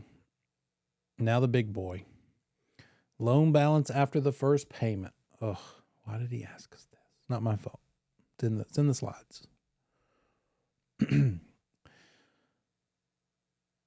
First thing we need to do is come up with a monthly principal and interest. And while we probably need to correct this a little bit and put the actual loan factor into the problem, which we didn't do, in the solution box here, we see that the loan factor is 5.07. So we're taking the loan amount of $382,500, going to divide it by 1,000, which we've already done. Boy, the writing is even worse today. And we're multiplying that by the factor that we just now gave you of 5.07. 382.5 times 5.07 as a factor means our monthly principal and interest is $1,939.28. Now we need to calculate monthly interest so we know what to subtract from the principal and interest, right? I'm going to zoom in a little bit. Monthly interest starts with annual interest. How do we get that? We did it already. Yep. Because number 5 was our annual interest calculation. We got the annual to be $17,212.50. And we're going to divide that by 12 to get the monthly.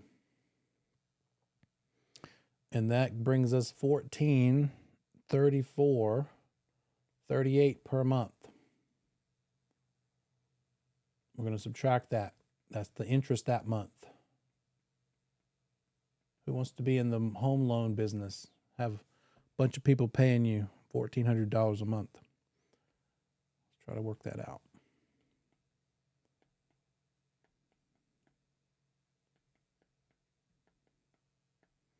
That leaves the amount of money that's coming off of the principal. You're paying your principal down by $504. We'll round it up to 505 like they do in the problem here. There it is. 505 just for simplicity and space. 505 is coming off the principal. The question is the loan balance after the first payment, so we're almost done.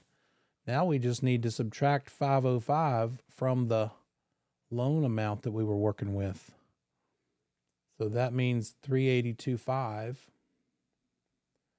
minus 505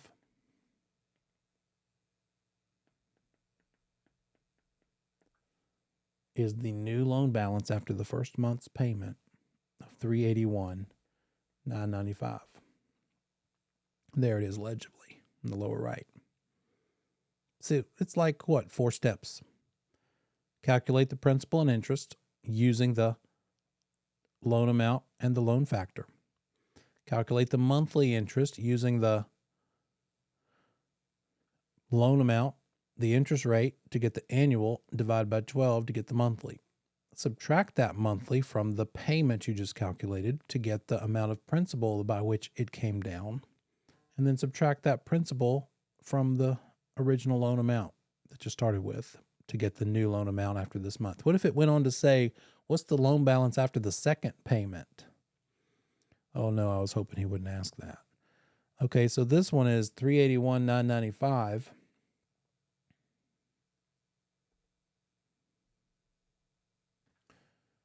New loan balance we're working with, $381,995. What else do we need to do? Well, we need to calculate annual interest off of this number. What remains unchanged?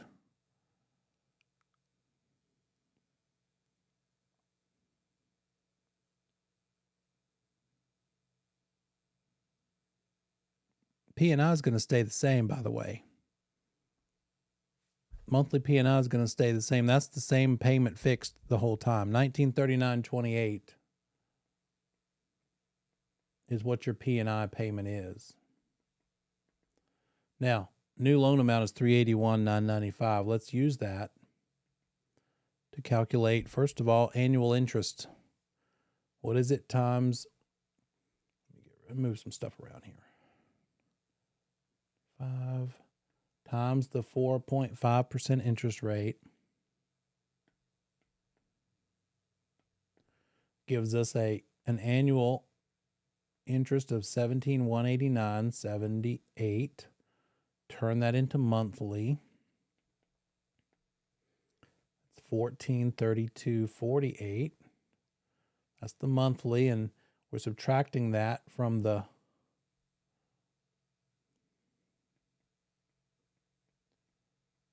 house payment of $1,939.28.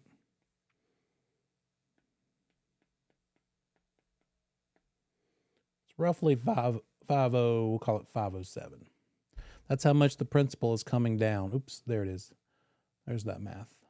Principal's coming down by $507 after the second month. We're going to subtract that by the loan amount we started with after the first month. And so it's approximately $381 and some change, $488, we'll call it, somewhere in there. That's the loan balance after the second month. I didn't bother to clear out the calculator from rounding. They won't give you two answer choices that are different enough or that are close enough that you'll be confused over a rounding issue. So don't worry about that. All right, here we go. Hang in there. Buyers discussing obtaining a loan with their preferred lender. During the qualification process, the buyer learns that to obtain a loan, they must have sufficient income to meet debt-to-income ratios of 28% PITI and 36% total expenses. 2836 conventional loan. Their current income is $15,000 per month. That's what they're making. What is the maximum amount the buyer could pay for a monthly PITI? Which ratio matters for just PITI? The front one, the 28. So what's 28% of their monthly income? $15,000 per month times 28%. The most they could pay for PITI payment, $4,200. What kind of shack can they buy at $4,200 a month? Just kidding. Not a bad house, right? I'll take it. What's the maximum amount they could pay for total monthly expenses? Not just the PITI, but also the motorcycle and the car and the student debt and the credit cards and all that stuff. What's the maximum percentage of their monthly they could be, or dollars? It'd be the 15,000 times the 36%, right? 5,400 total. And then how much total monthly recurring debt payments could the buyer have? Oh, how much is that recurring debt portion of the back end ratio stuff? Well, it's the PITI of 4,200 taken away from the total 5,400. So the most recurring debt could be $1,200. But I have an $800 car payment and $400 in credit cards. Well, maybe Granny will pay off your credit cards for you. And now all you have is an $800 recurring debt payment. Now you have a little more buying power, right?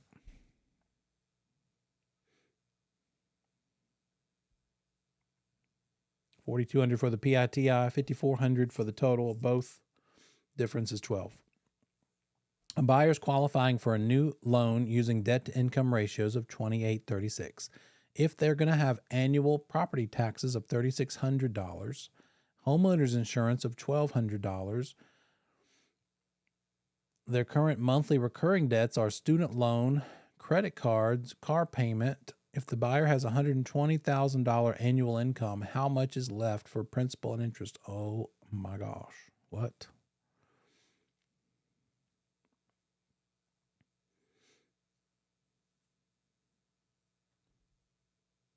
Let's see if this makes sense. What we know is the taxes are $3,600 a year. Divide that by 12. That's $300 a month. So monthly taxes, $300 on the left. Insurance is $1,200 a year.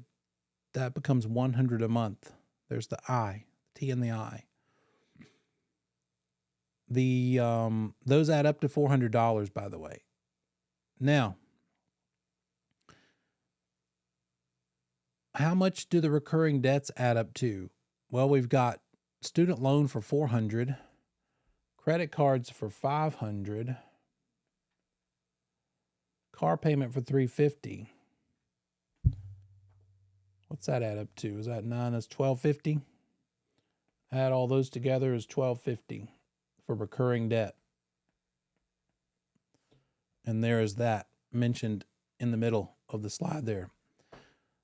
We also need to subtract the recurring debt and the taxes and insurance. The things that are not highlighted are the things that are given. So that's $1,650 just between the recurring debt and the taxes and insurance.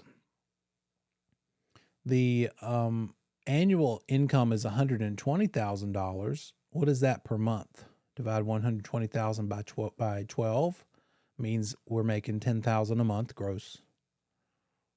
28% of that means the maximum we can spend on a house payment is $2,800. By the way, are we? We got $1,950 plus $400.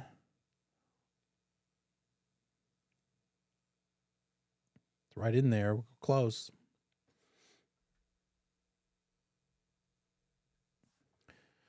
And then 36% is the back end ratio, the most we can spend on house and all the other stuff, $3,600.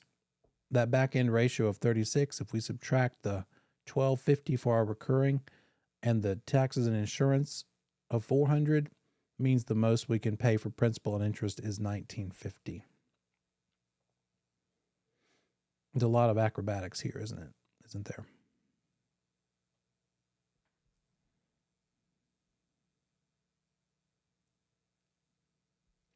The buyer's maximum principal and interest is $1,950 and the current rate is 4.25%. What's the maximum loan amount?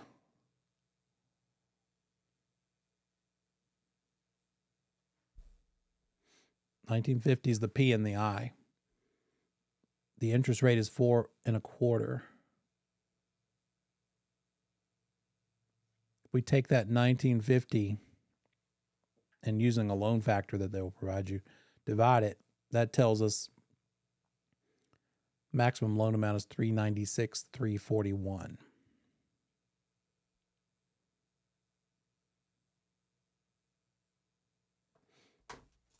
Work on that math between now and 2 days, yeah. And bring me questions because I'm sure you're going to have some. So do those problems in the back of the chapter. There might be some math problems you'll find on the practice tests that you can use, and Just bring me the questions you end up with. All right. How does this whole financial process work in the United States? Well, the Federal Reserve System is in place to do some various things. They are there to regulate how money works, how it flows. They control the interest rate depending on the economy. They will raise or lower the interest rate to help spur it and keep it healthy. Now, of course, there are opinions as to how well they're doing that, especially right about now. How quickly should they raise interest rates? Right away, big chunk all at once, or spread out? And we're kind of doing that nowadays. They've raised them a couple of times. They're about to raise them again. And that is the Federal Reserve. It's there to regulate how money flows. Another thing they do is to avoid the Great Depression. One of the problems that took place in the Great Depression era, 1920s and 30s era, was that banks started loaning out more money than they had in their vaults. They realized that, well, people aren't going to come get all their money at one time. We're going to have a certain amount at any given time. So let's start making loans to other people, not necessarily that can be backed up by the money that we have in hand, because odds are what could go wrong until it did. Till the Great Depression hit, people made a run on the bank. All of them came to the bank at once. Remember White Christmas? Is that what it is? Is that the one with what's his name? Now I can't think of him. My wife loves that movie. Where they made a run on the bank. Everybody wanted to pull their money out at the same time, and the banks didn't have all of their money. All of everyone's money. It's the first come, first serve. The first ones to get there, figure out there's a problem, and come and demand their money is the ones who got their money. Then the banks ran out, and they shut and locked the doors, and things went pretty bad. Well, as a result of that, now the banks are required to have certain minimum amounts of reserve funds on hand. In order to be able to loan out more money, they've got to have the reserves to back it up, a certain level of them. They don't have to have 100% of them, but more than they did back then. So the Federal Reserve sets the reserve funds for banks to make sure their loans are backed up by actual value, by actual money. And the whole idea here is that they're creating a favorable economic climate for growth, right? And if there's things that happen on the global scale, maybe the Federal Reserve makes some choices that help correct for that, so the U.S. economic growth is healthy. They also control the interest rate at which people can borrow. The Federal Reserve System has 12 banks across the country. They loan money to the banks that you go to. So your bank, Bank of America, Wells, whatever it may be, they borrow money from the Federal Reserve at a lower rate than you can borrow money from Bank of America, and the difference is profit. Right, so they're borrowing money from them, and the rate at which they can borrow money affects the rate that you can borrow the money from your bank. So it's kind of a flow down kind of a thing. So the choices the Federal Reserve makes can greatly influence the economy. By the way, federal is just the name. It's not a government organization. You could call yourself Federal Real Estate Company, and people might assume that it's dealing with houses owned by the government, but it's just the name. It's kind of what we're dealing with here. Federal Reserve System made some choices in response to the 2008 stuff that happened to bring us the current way we do things now. And we'll talk more about that.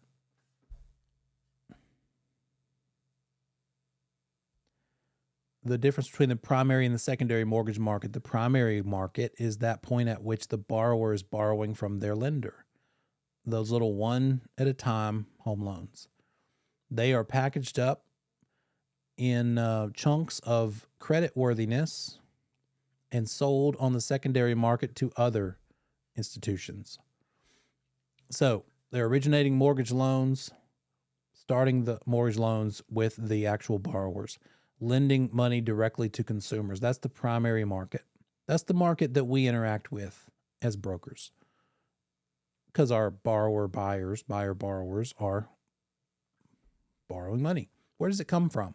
Where does this money that they're borrowing come from? Commercial banks, insurance companies. When you pay your insurance bill and you grumble because it's so expensive, what are you getting for all that? And you haven't even had a fire. What's the point? Well, they have lots of cash on hand. So insurance companies are investors in the mortgage market. Money from insurance companies, endowment funds, mortgage banks. A bank, Bank of America, Wells Fargo. If you go across to the right, you'll see another term called mortgage brokers. Mortgage brokers are a little different than mortgage banks, but they also invest in real estate. Investment groups, pension funds, credit unions, a pension fund like Firefighters Union pension fund or something, they might choose to invest in mortgages, use their money to invest in mortgages and get a return on that money.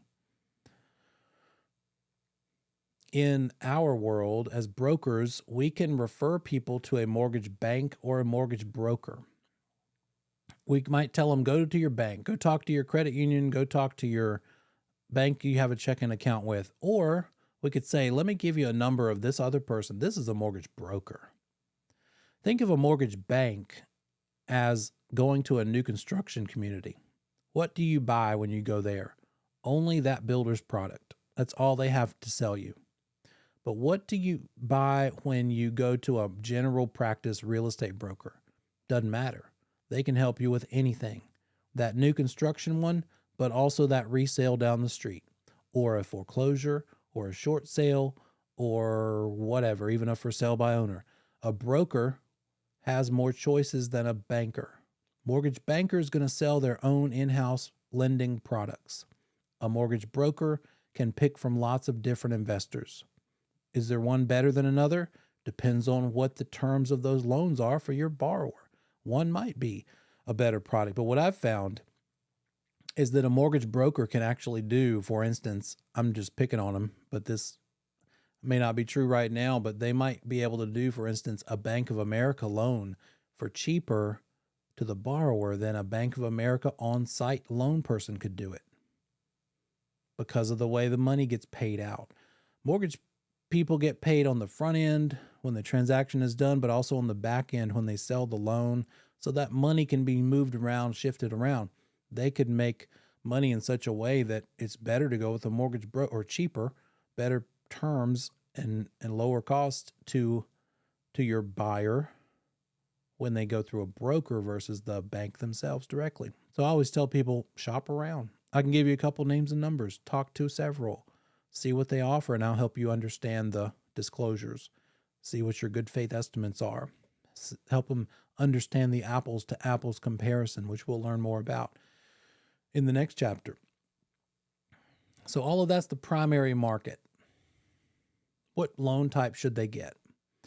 When we're packaging them up, not we, but banks, to sell to others, they're basically buying loans from the loan originator banks. The banks who originate the loans are putting them in big packages, selling them to others. And that is freeing up money to be loaned out to even more borrowers. So the reason for selling a big package of loans like that is to get more money in hand to loan out again and make interest on again. And the reason somebody would buy some is that they want the benefit of a long-term income of the interest payments over the next 30 years of mortgages, of all of those mortgages. There are three organizations we're going to study here that constitute the secondary mortgage market. One is called Fannie Mae. That's the short term. Federal National Mortgage Association. That's the big one. They buy conventional loans. They also buy FHA and VA loans. They buy them and they establish the market for selling them. It's like a marketplace. Another one that deals in government-related loans is called Ginnie Mae, Government National Mortgage Association. And then Freddie Mac is Federal Home Loan Mortgage Corp. It's for like savings and loans and other one-off kinds of loans. Fannie Mae is the biggest. Fannie Mae buys all three types we're going to study in this course: conventional, FHA, and VA. It's the largest marketplace. It's the oldest, been around forever. Assists with making policy because it's been around for so long. So government housing policies are based on stats obtained through Fannie Mae and what they have to say. They resell loans to help stabilize the mortgage market. They also figure out what guidelines those loan originators are going to use to decide to give the money out or not. So remember, there's an originator person, there's a processor that accumulates all the info and verifies it, and they hand off that nice finished product to the underwriter so they can make the final decision. The guidelines that underwriter is using to decide if they're going to loan you the money are established by Fannie Mae. What are those underwriting guidelines? How long of an employment duration? Were they in the same line of work for a certain number of years? How many pay stubs? How many tax returns? What guidelines are we going to use to make the lowest risk loan we possibly can to come as close to guaranteeing how I'm getting paid back, basically? So it's the marketplace for buying and selling loans. Fannie Mae likes a paper. Fannie Mae likes low risk, conventional loans. In fact, they don't do individual FHA and VA loans. The only reason they will use or interact with FHA and VA loans is because they've gone through this one first. They've gone through Ginnie Mae, and the government has said, we will stand behind these loans. Therefore, hey, Fannie Mae, buy and interact with them too, because we will stand behind them. If it weren't for that, Fannie Mae wouldn't touch FHA and VA loans. Those are government related. The government steps in and says, we will either insure or guarantee these loans. Therefore, you're safe, Fannie Mae, to buy and sell them within your marketplace. So, Ginnie Mae is the government agency under Housing and Urban Development. Those FHA and VA loans are considered higher risk loans for a couple of reasons. Number one, FHA loans are attractive to borrowers either because they have less money for a down payment or they have a lower credit score or maybe a little bit of both. So therefore, if they have lower down payment in the house and life goes sideways for them, are they a little more likely to default on making their payment? If they only stand to lose like a couple $1,000s of their equity, probably, right? So an FHA loan, as we'll see in a moment, only requires you can get one into an FHA loan for as little as 3.5% down payment. $3,500 down payment on a $100,000 house, and you could have an FHA loan.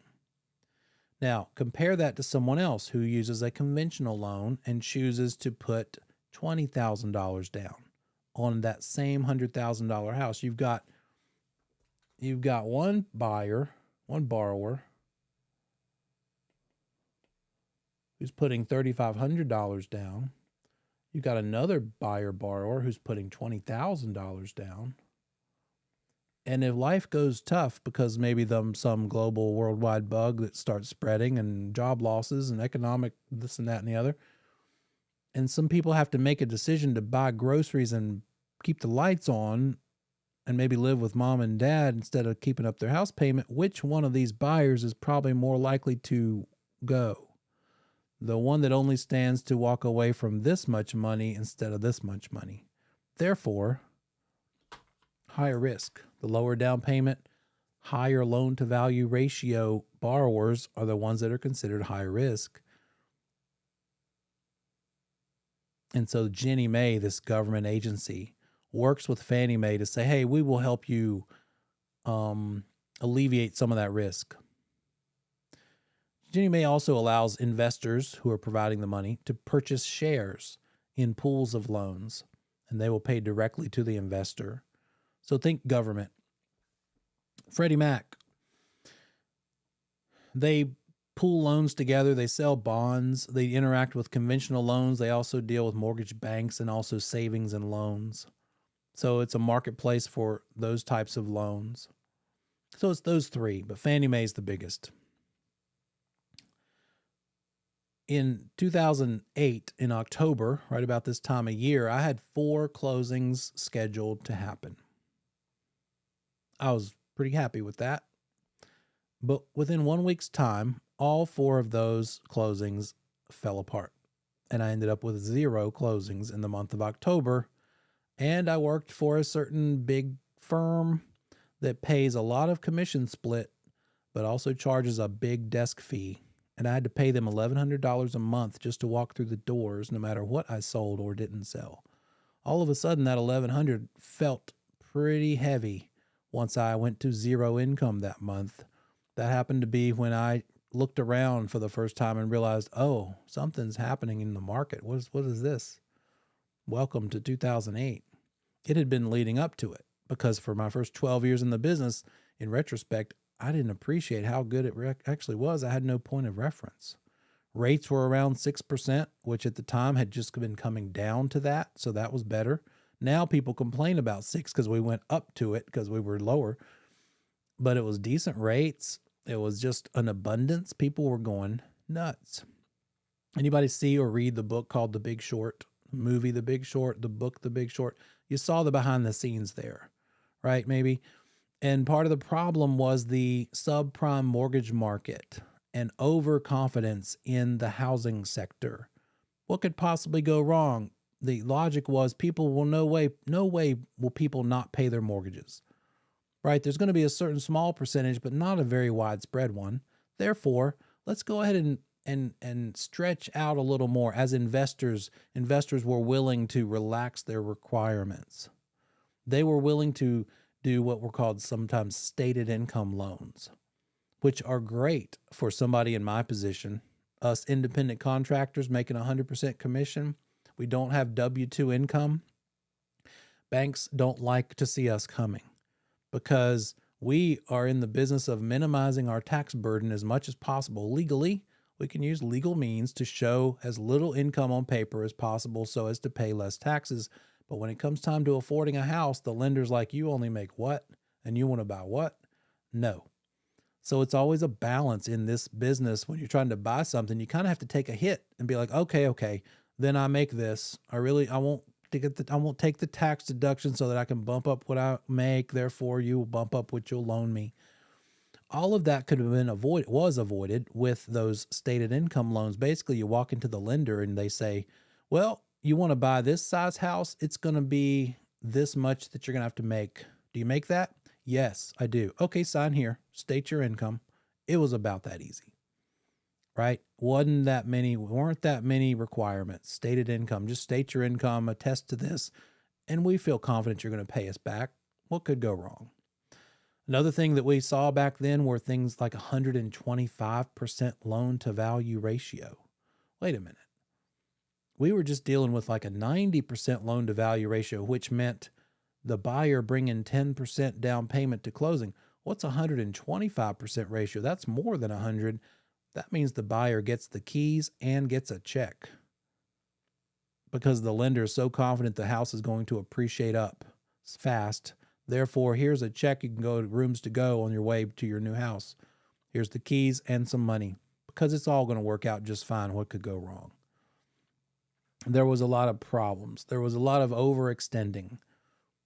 And that subprime market, subprime means less than perfect credit, less than A paper. Now B paper, maybe even C credit risk paper. People with lower and lower credit scores.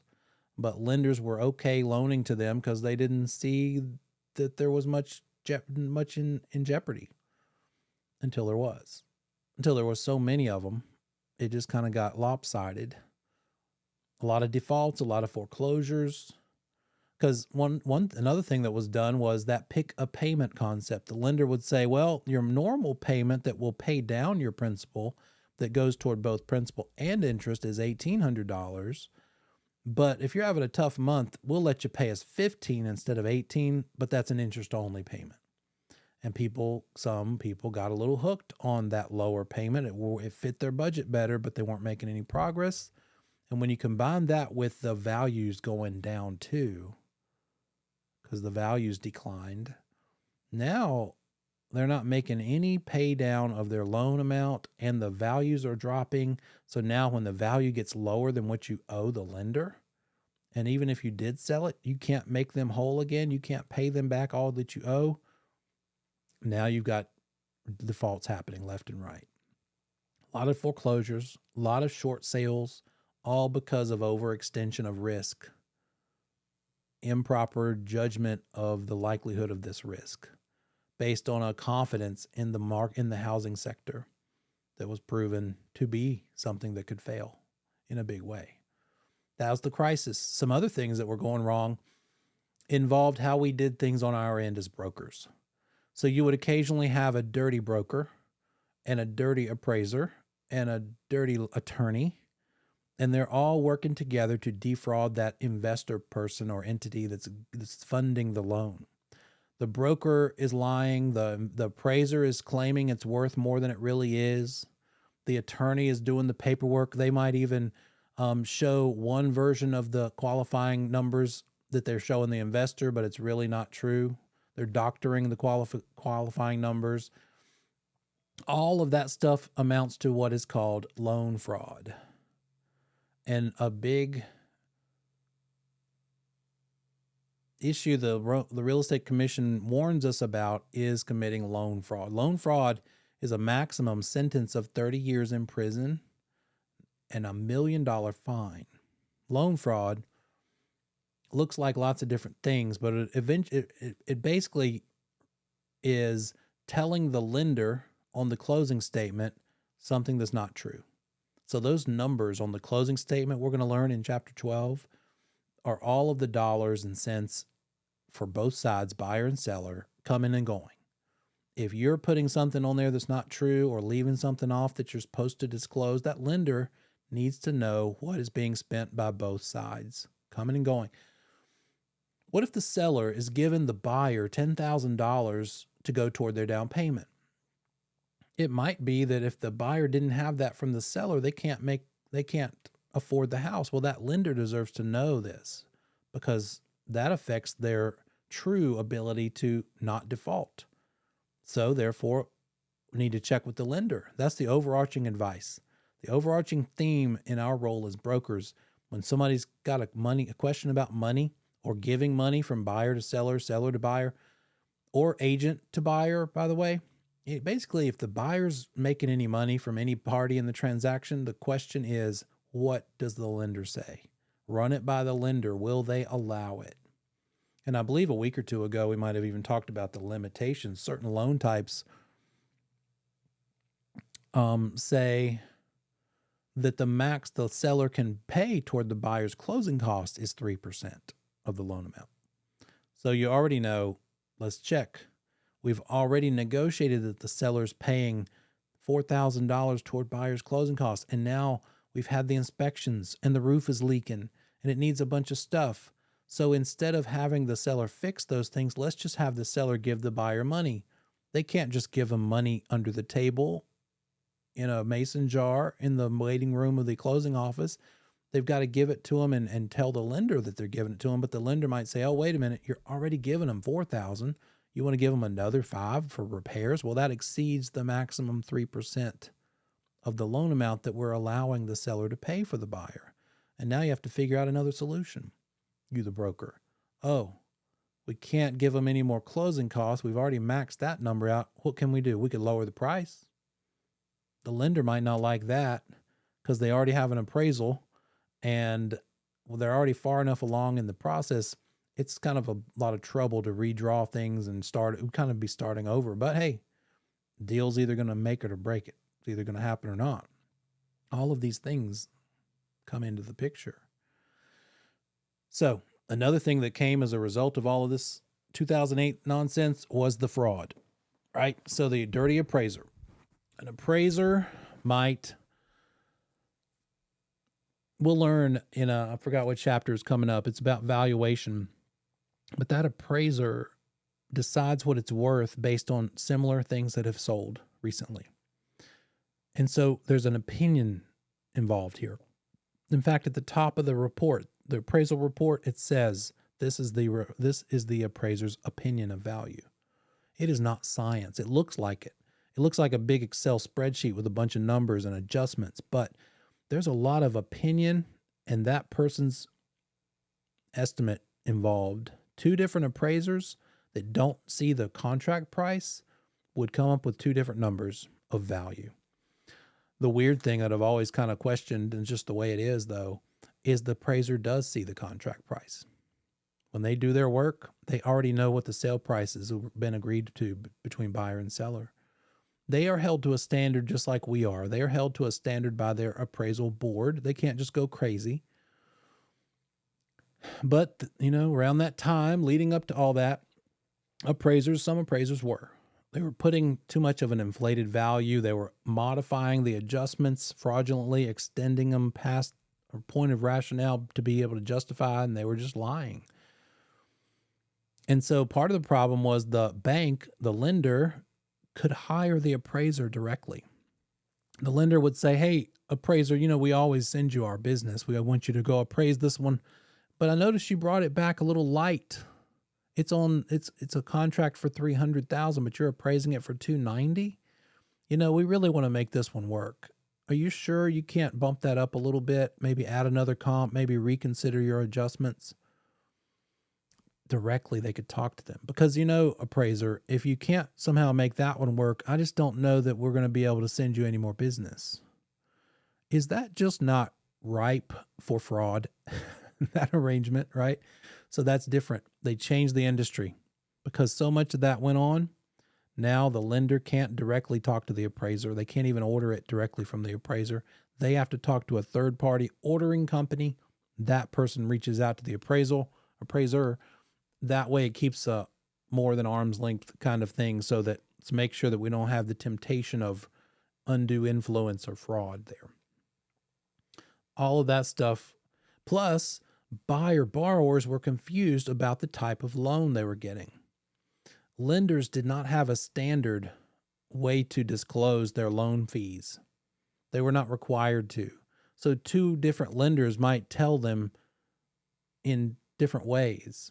And one of our jobs as brokers was to help the borrower understand and translate one lender's loan estimate or good faith estimate from another's. You can imagine, what if one lender says, your payment is going to be $1,800, and the other lender says, your payment's going to be $1,500. Which one are they going to pick? The 15, obviously. But then in the fine print, the one giving them 15 says, this loan requires 3 discount points.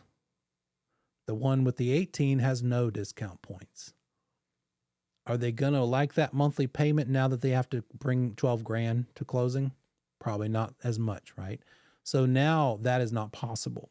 The required disclosures have certain places within them that you can see every lender's stuff. Oh, here's where discount points are disclosed. And this loan has them and this loan doesn't. So this 15 doesn't look quite so good as it used to compared to that 18 because it involves more upfront money. Because there are discount points instead of 0. It was much easier for lenders to hide things like that, hide those fees and put in what we call fluff fees. So all of that kind of changed. We did better.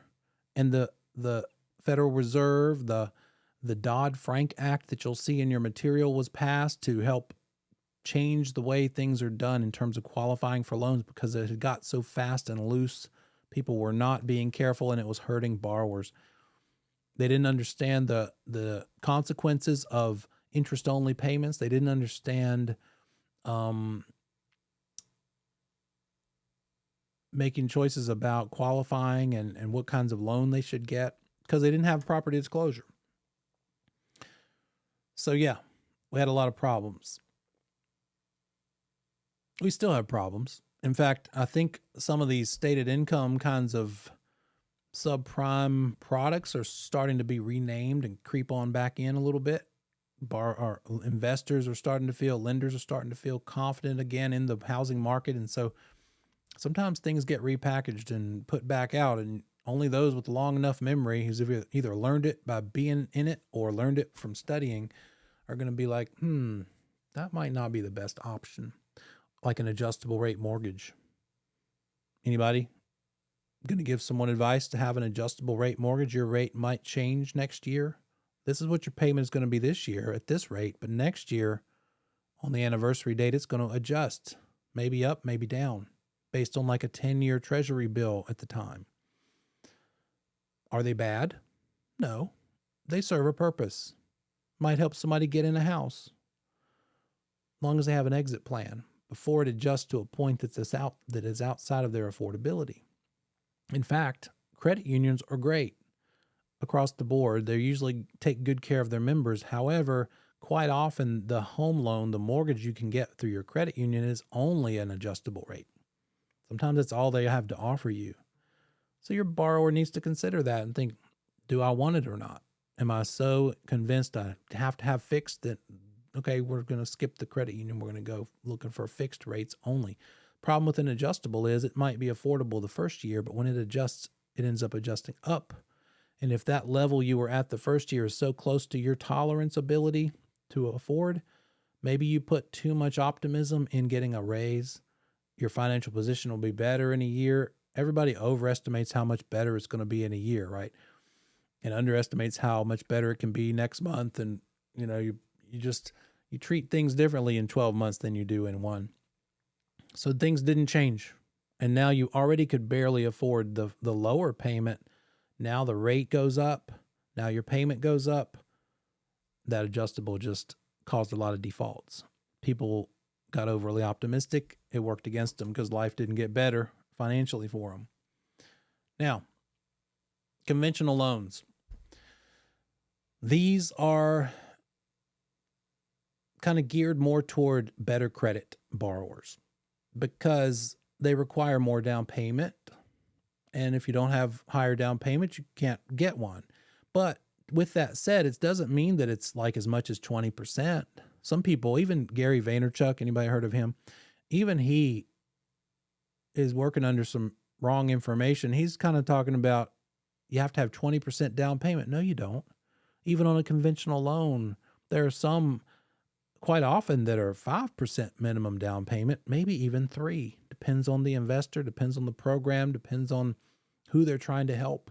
They might be trying to help a certain segment of demographic that with a certain loan program that offers and allows for lower. But minimum typically for conventional loans, 5%, 10, 20% down payment, but pretty good credit, pretty decent credit. If you don't have a certain level of credit score, conventional paper or conventional loans just not going to work for you. It's not an option. Then you're going to have to shop elsewhere, maybe an FHA loan, which allows for a lower credit score. It also allows for a lower down payment, as little as 3.5%. So right off the bat, if your credit's not great and you have not much money, I would still try. Have the lender still check into conventional options for your buyer. But if they don't work, drop back and punt and try FHA. But let's talk about conventional. Because they are gravitated toward higher credit scores, lower risk borrowers, more likely historically to pay back what they promise, the government doesn't insure or guarantee them. They are lower risk. They're sold in the secondary market more frequently because they're such good risk. They're such a good product. They're a nice, shiny car instead of an old beater that's got, a bad smell, like low credit.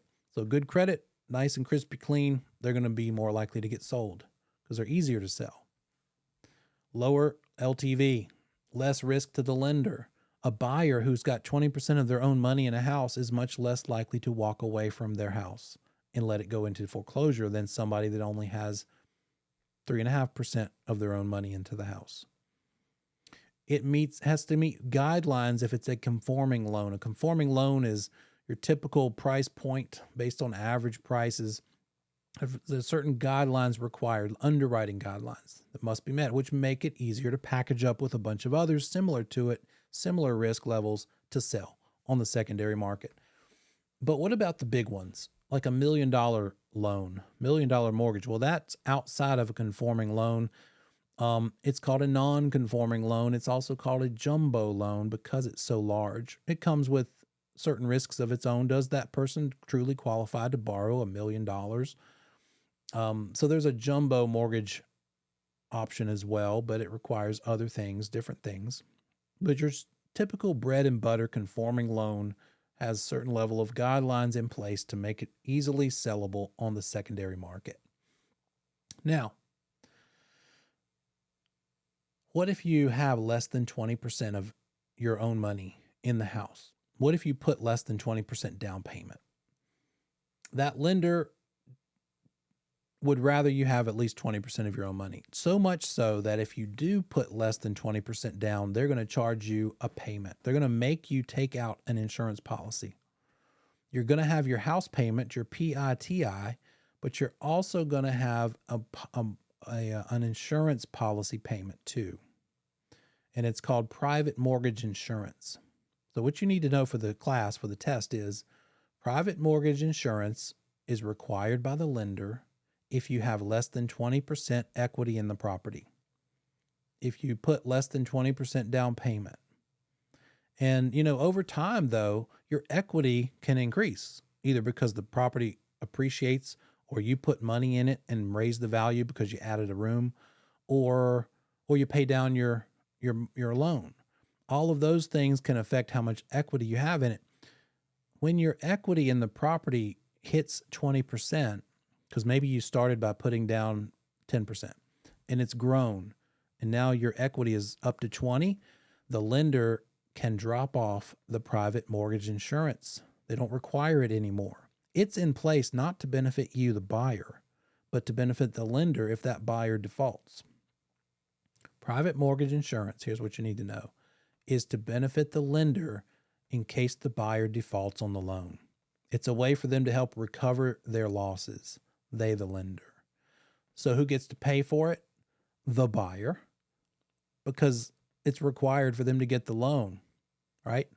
So they get to pay PMI, private mortgage insurance, because they're putting 20% or less than 20% down.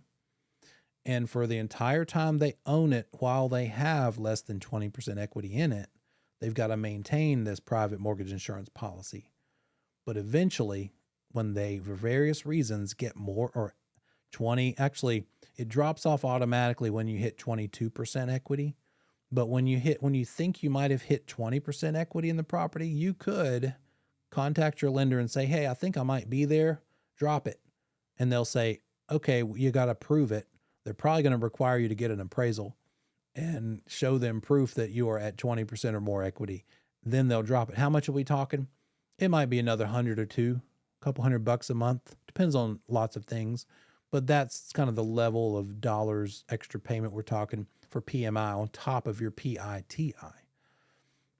So it's additional security for the lender in the case that the buyer defaults on the loan. Now, a lender's also going to make their loan based on the loan value. The loan they're making, the LTV, is going to be based on either the sale price that you're paying or the appraisal value. And then we'll call it a day. But real quick, what if it appraises for less than the agreed upon sale price? That's the number the lender is going to loan you. The lender says, I'll loan you 90% LTV. It's going to be 90% of the sale price as long as it appraises for the sale price. If it only appraises for, like, instead of sale price of 300, but it appraises for 290, they're going to loan you 90% of 290,000. Whichever's lower, sale price or appraised value. Getting into the nitty gritty here, make sure you've covered this stuff in all of 11 by the time we come back, and I'll see you on Wednesday. Let me know if you have any questions. See you soon. Take care. Bye.